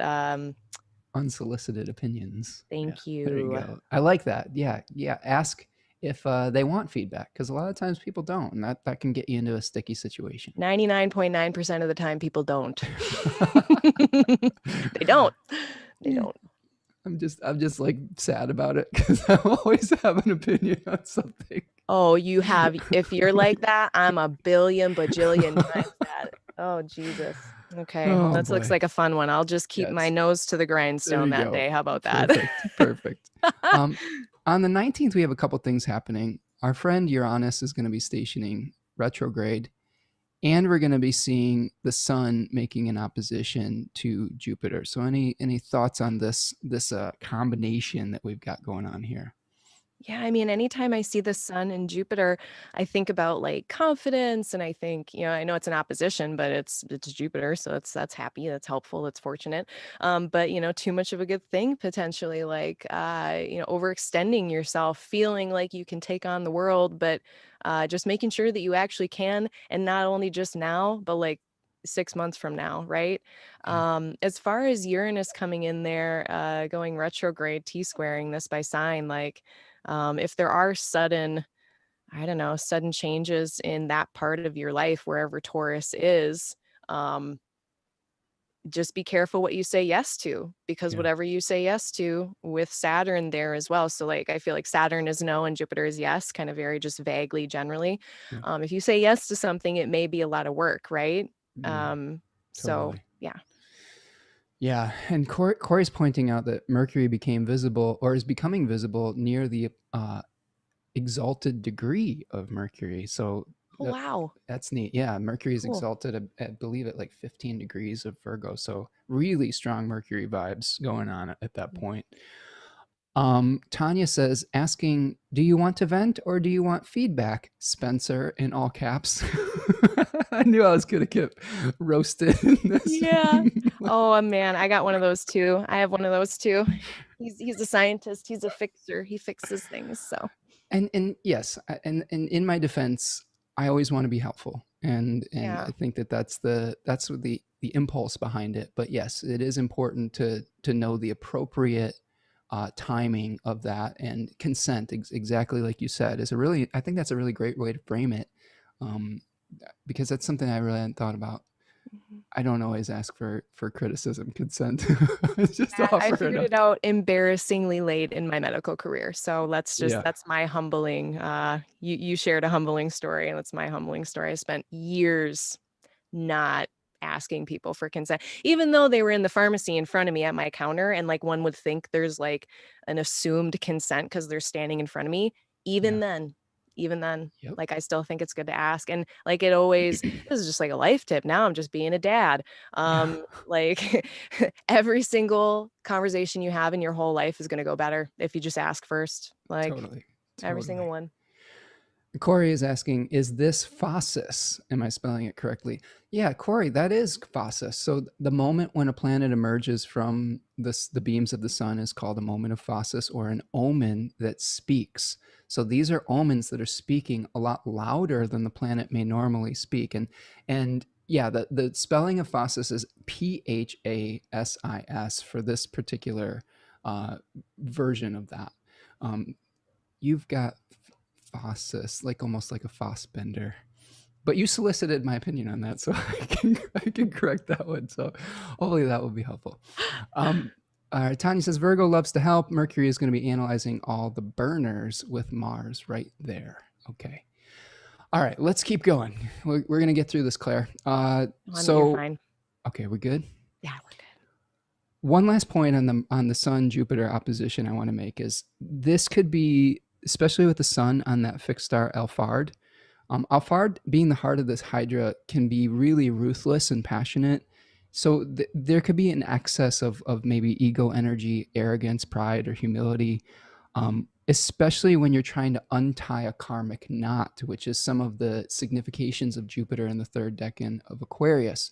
There may be some sticky, like, situation that you've gotten yourself into, but be careful not to be overly aggressive. This could give you some clarity on whether it's important for you to stay and to defend your position, or to just say, you know what, I need to let this go. So around this period of time, probably a little bit better to let something go, but you're going to have to make that decision on your own and specific to your situation.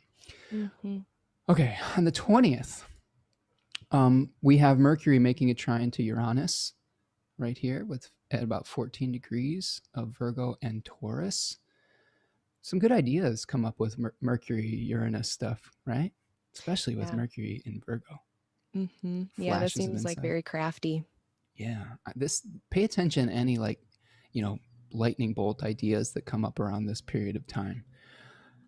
Efficiency breakthroughs was something that I wrote down. So maybe you have a new way of thinking of something that is really about, getting, your systems in line and being able to do the same job in an hour that it takes someone to do in a day.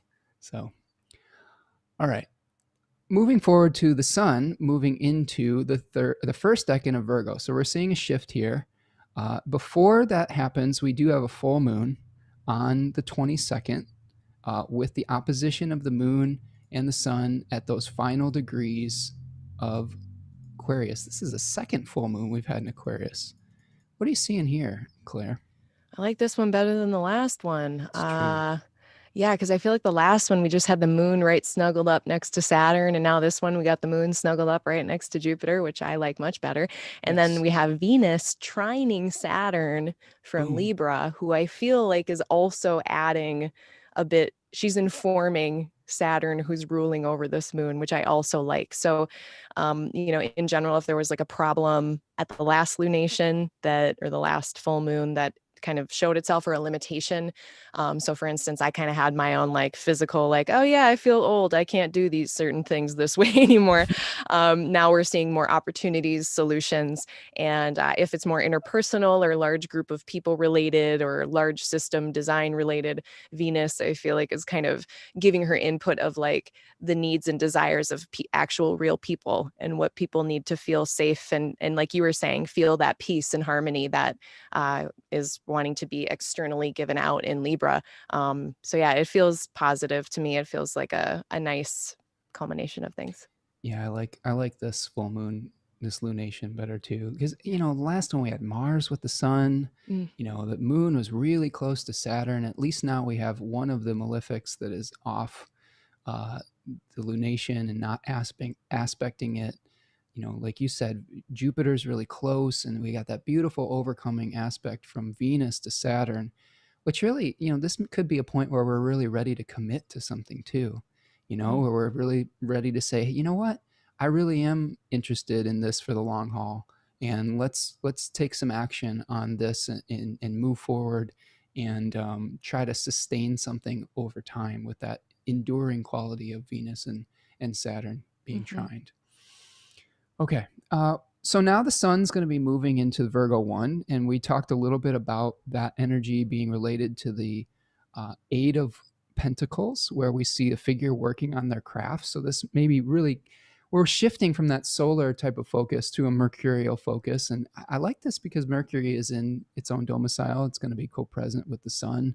That's pretty nice. Mm-hmm. We do have Mars there, but hopefully that can be uh, used in a functional way. So here we've seen Sun moving into Virgo.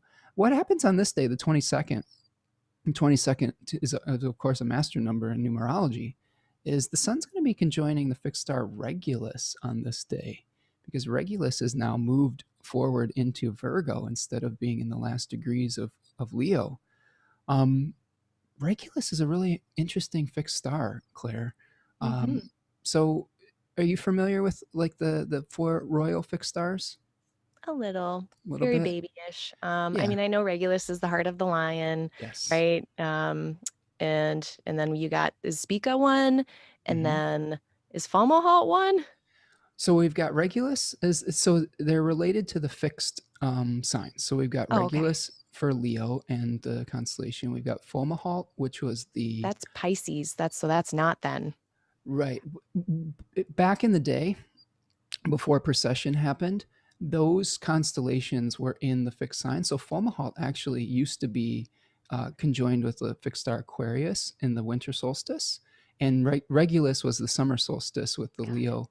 And then we have Antares, which was the heart of the Scorpion, Yeah. and Aldebaran, which is the eye of the bull. So we had that fixed cross that has since precessed. And it's interesting that these have precessed into, I think all of them have precessed into mutable signs now, Mm. really shifting the energy of these. And I think that, Regulus was this royal fixed star that gave great power, but you have to be careful of the trying to gain power at all costs.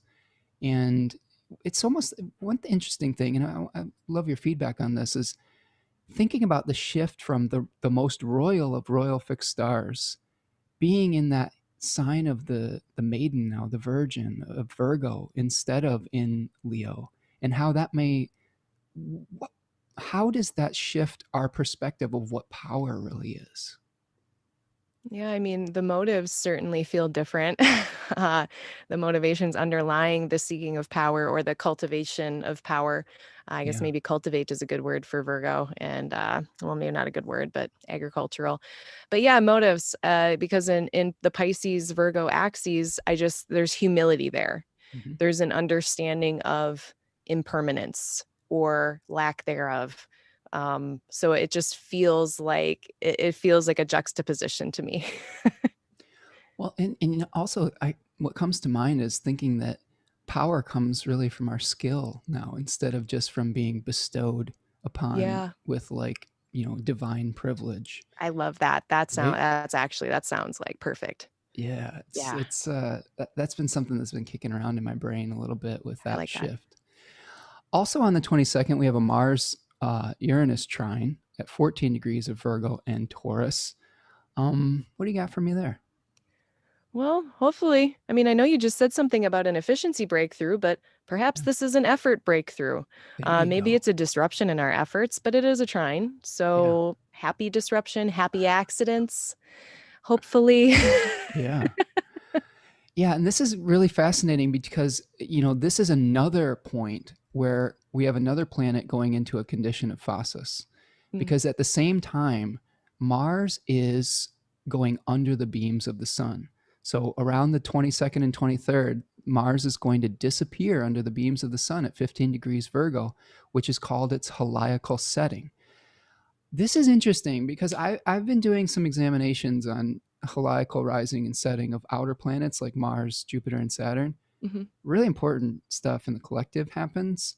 Um, I remember, I want people to go back and think to the Mars Sun conjunction on September 2nd, 2019, because this is the culmination of that 2-year synodic cycle where we're going to be seeing an ending from what was begun at that period of time. Is there anything that sticks out in your mind, like as far as like Mars Virgo stuff from that time? I know that's like a really Mm, specific time frame. that was like 84 billion years ago. Yeah, Yeah, right at I the don't beginning of, even yeah, pre-pandemic age, right? So it's such a different world from what do we've tell us experienced what then. happened then. um Well, for me, I definitely had some stuff in my personal life where it was the initiation of a particular conflict situation that I'll be really curious to see if there is a resolution to. And I'm not going to go super into it here with details with that, but there was something within my family where there was a conflict that came up, and it's been an ongoing process. And I'd be really curious to see what if there's been a resolution. It's been an unresolved situation, Mm. so we'll Everybody see. dive back into your journals, stalk Yeah. yourself on Facebook, figure out what was happening in September of 2019. It's Yeah, coming right? back. It's coming back around. And so consider that there will be probably an ending that comes up in regards to whatever was started there. And then that's going to set us up for a Mars kazimi on the 8th of October at 15 degrees of Libra. So Mars will be in its exile. So a kind of a rough Mars cycle we're going to be coming up upon that is maybe unconventional, where our energy may be a little bit flagging in that regard. On the 24th, Mercury is going to be making an opposition to Neptune. This is cool because, well, I don't know if it's cool, but it is reflective of all those squares we had. How did you deal with all those Mercury-Neptune squares? Oh, I just kept it focused on art and the spiritual sciences. I just kept it to those things that did not need my exactitude or anything like that.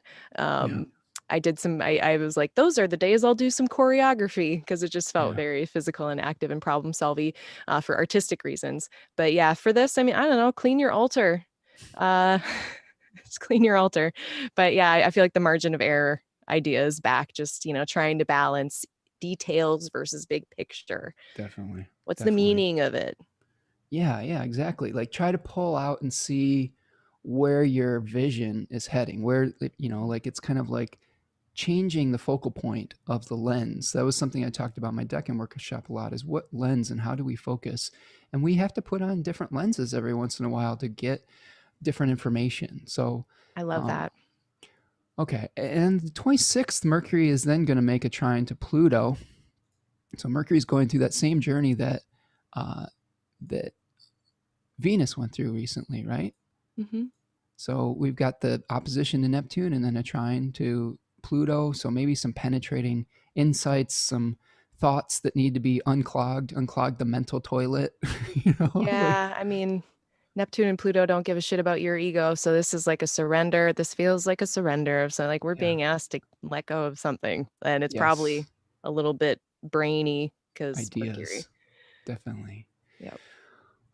And then we get to the sun being at the bends. So again, another crossroads on the 29th, Hmm. where instead of Mercury with maybe our skills, our communications, our thought processes, this may be an identity question potentially, a clarity question, an awareness question about where we're gonna, start whittling down the options to move towards a sense of motion potentially.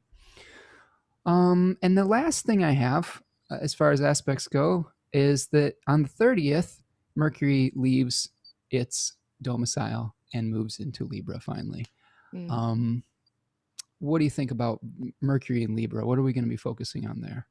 Yeah, I mean, now there's even more like ability to rationalize and strategize and plan in a way that involves other people and keeps other people in mind. One of my favorite ways of thinking about some of this, and maybe this will be even more apt once Mars enters into Libra and isn't doing so well, but the Water Trio podcast with Kelly Surtees and Tisdale, and then there's a third woman, Cassandra. but they called it bitch crafting, like witchcrafting. Yeah. It's like, diplomacy, but like strategic, sharp diplomacy. Like you're Yeah. coming off kind, but you're getting what you want. I feel like that's maybe once Mars gets in there, but it's just getting started. So I like this type of I season. love that. I'm Yeah. gonna use that bitch Yeah. crafting. Yeah. I love it. That's good. That's and they're Aussies, right? So they Yeah. have their own. That seems like a quintessential Australian type of thought process. Very cool, very cool.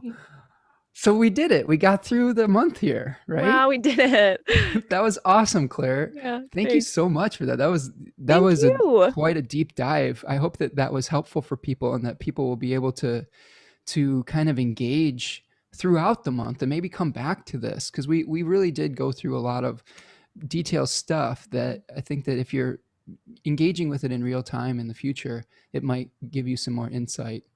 Oh, A couple yes. couple of final things here. The bird or the animal that I pulled for this was the hummingbird. Do you have any hummingbirds near you in Madison? Oh my gosh, we always have hummingbirds around. Yeah. I once did a dance routine where I was a hummingbird. Oh, nice. Very cool. So some of the themes that were coming up with the hummingbird as a totem guide for us was, lightness of being, finding joy, being present was really important. So they fly nonstop. And they're actually very aggressive territorial birds, I was finding in my research. So that kind of desire to stand up for yourself while also going with the flow of your life, because they don't stop flying because they need to keep eating, so there may be this, like, we feel like we need to be these busy hummingbirds, these busy bees.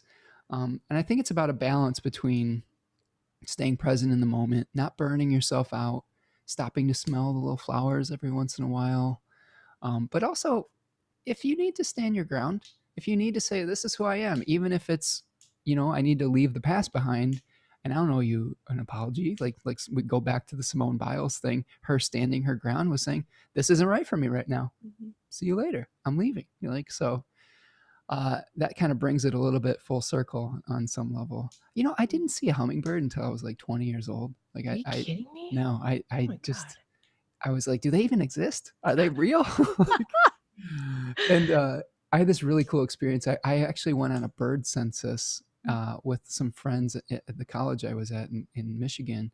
And at the time, they would catch birds in the nets, and I volunteered, and we would go, catch the birds.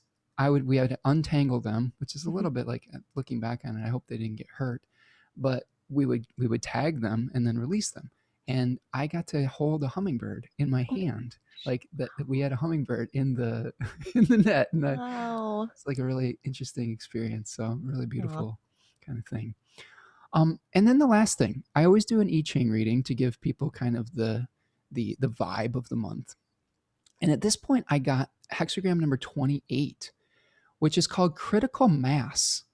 So this is a hexagram, and it was changing to 56. So there's some themes we can break down with this. This hexagram, I'm drawing it on the screen very terribly, but you'll get the idea. So this is hexagram number 28, and we've got a bunch of changing lines right here, here, and here, moving to hexagram number 56, which is called traveling or the wanderer. So a couple more themes for critical mass: too much, overload, taking a stand, setting priorities, making choices. And this energy is moving to the wanderer, traveling, unsettled, tentative, uncertain, in transition, exploration, trying new experiences. Um, so, some questions that are brought up, and maybe we can reflect on this together. 28, this is from Hilary Barrett, her translation of the I Ching, says, what is overloaded?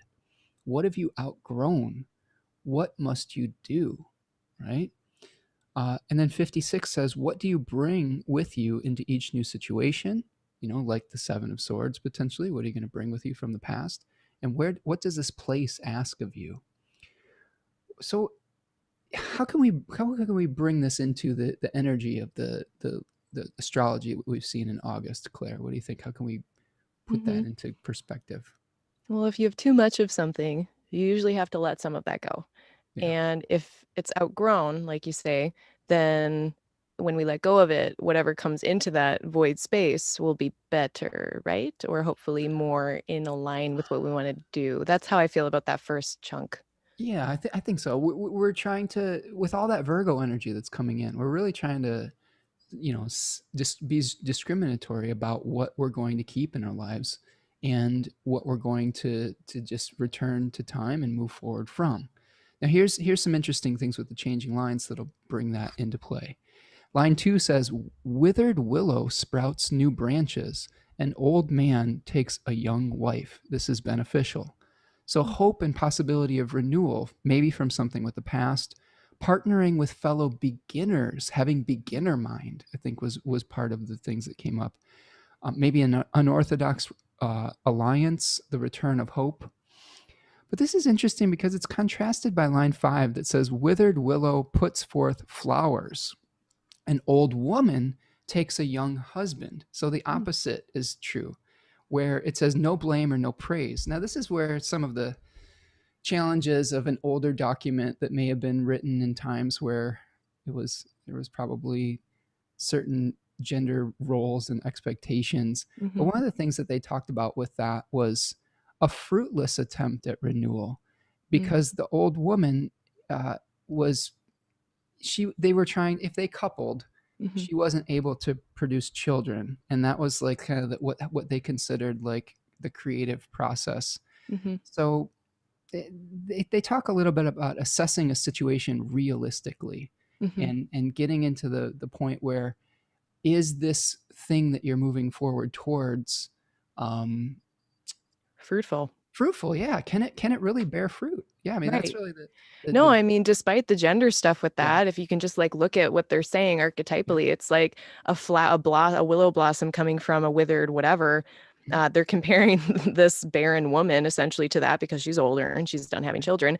And it's basically saying like, if you're gonna put, but there's a young man there as well. So that almost says like there's some effort or energy or planning that was put into this little vignette that is given to us, and so it's what you're saying, like if we're going to put in effort, if we're going to put in planning, bringing people together, blah blah blah, is it actually going to do anything? I mean, and I think we've all had moments in our life where we're putting a lot of energy into something and then it's just not, it's yeah. not like, where is it going, why, like I and love what that. could be better in that space. And then with the beginner's mind, I mean, part of that process of putting something behind and then moving forward is having beginner's mind is difficult. Yes. Like, boy, with ego and pride and stuff, I have a very difficult time with it.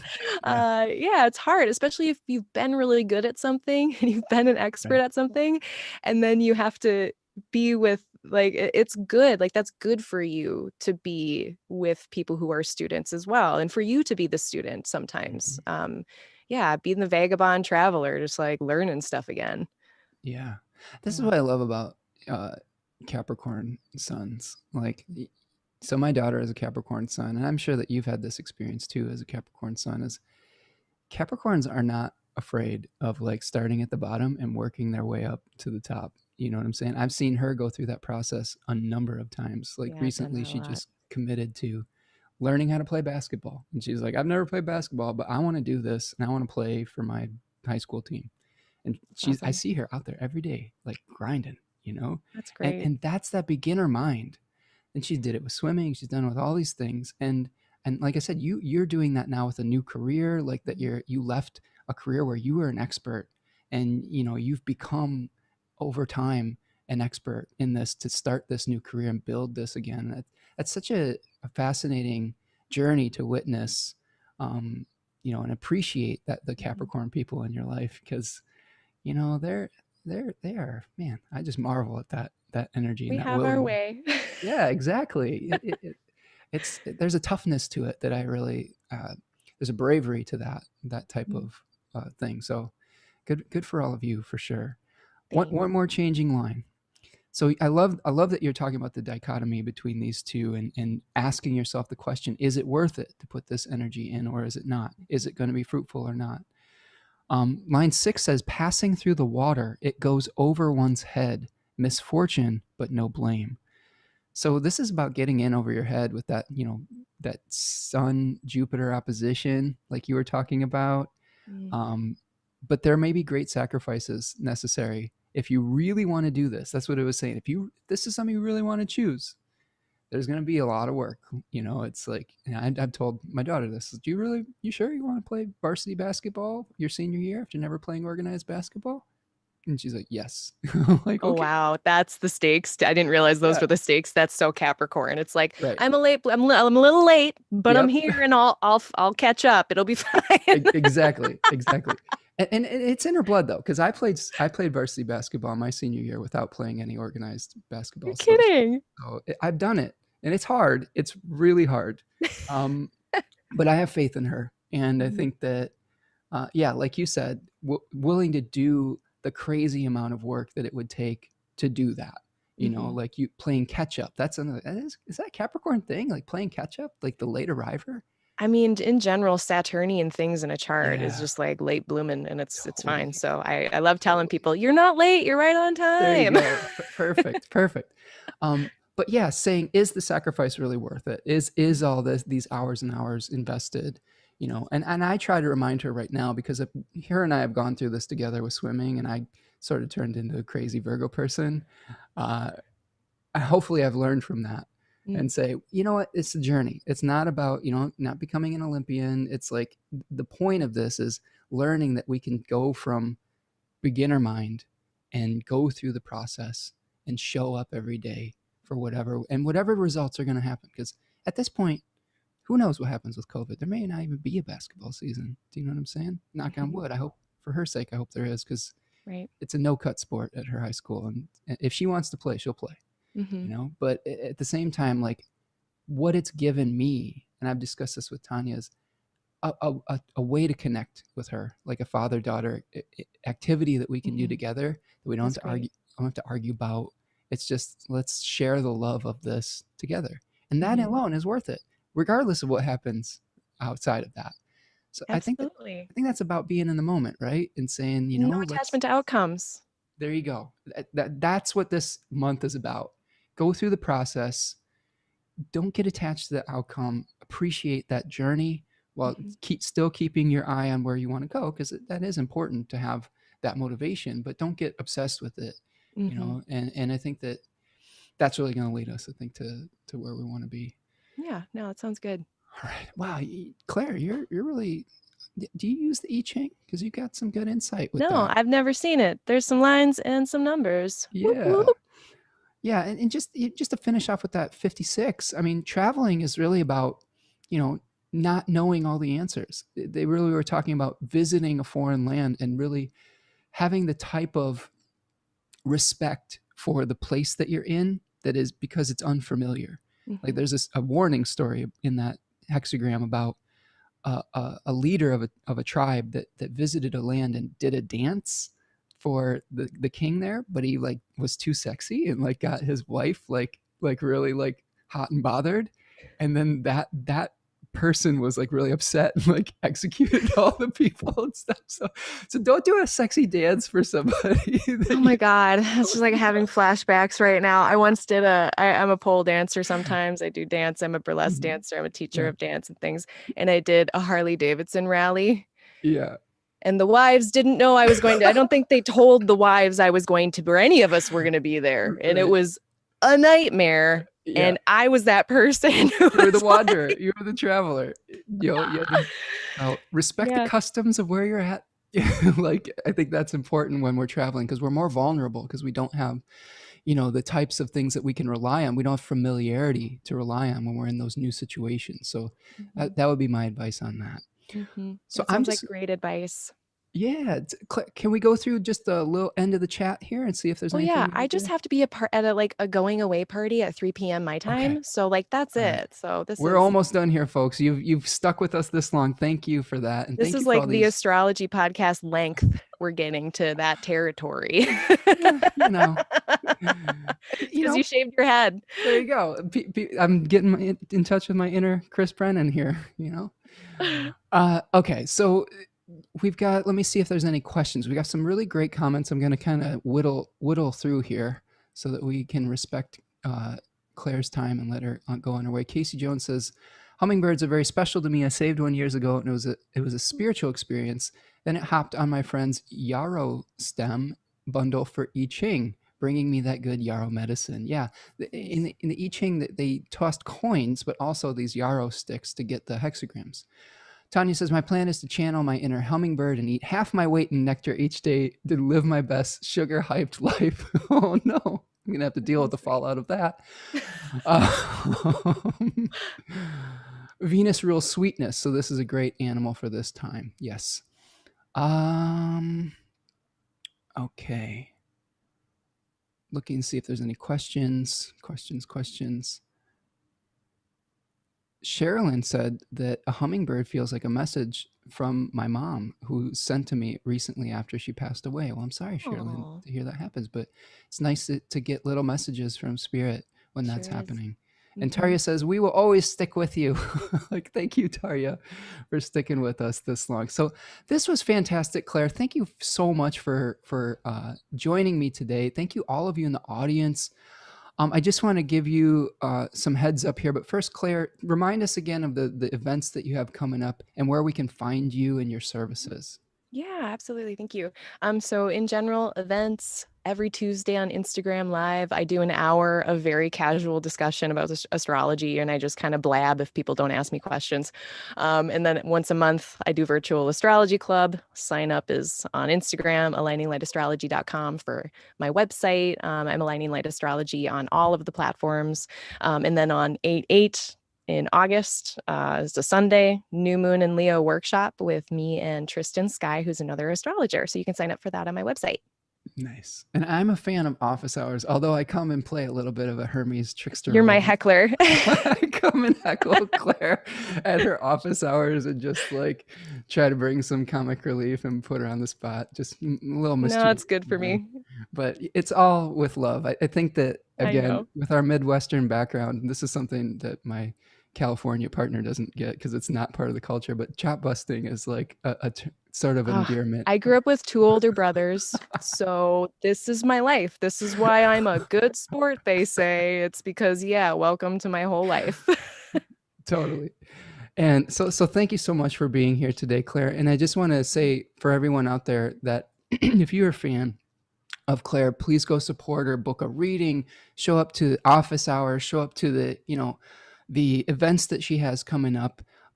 If you want to support the channel and the work that I do here, make sure you hit that like button. That's the easiest thing that you can do. Subscribe to the channel, leave me a comment. I have a newsletter if you want to keep up to date with what is going on and all things Spencer. I've got some stuff in the hopper that I'm working on here. I do have a special guest that's coming up for the new moon in Leo next week. My very good friend Achyuta Bhavadas is going to be appearing on Wednesday, August the 4th. My astrology teacher of Nightlight Astrology is going to be joining me for a live stream I on love Tuesday. them. I'm so excited. I'm excited. It's going to be fun. Things are coming full circle with Achyuta, and he's going to be on at 2:30 p.m. on Wednesday, August the 4th. So mark your calendars and show out for that crew here. It'll be fun, an interesting conversation between the two of us. And yeah, I think that is what I've got for today. If you want to make a material donation to the work that I do, you can buy me a coffee at buymeacoffee.com. All right, we did it, Claire. This is We did it. wonderful. Thank you Wow. so much for being in here. I really am appreciating your journey and your wisdom, Thanks. and you crushed it. So thank you for your assistance today and for Thanks all for of your having me. your insights. All right, and thanks all of you for being here today. And we will see you the next time. Thanks, Take care, everyone. everybody.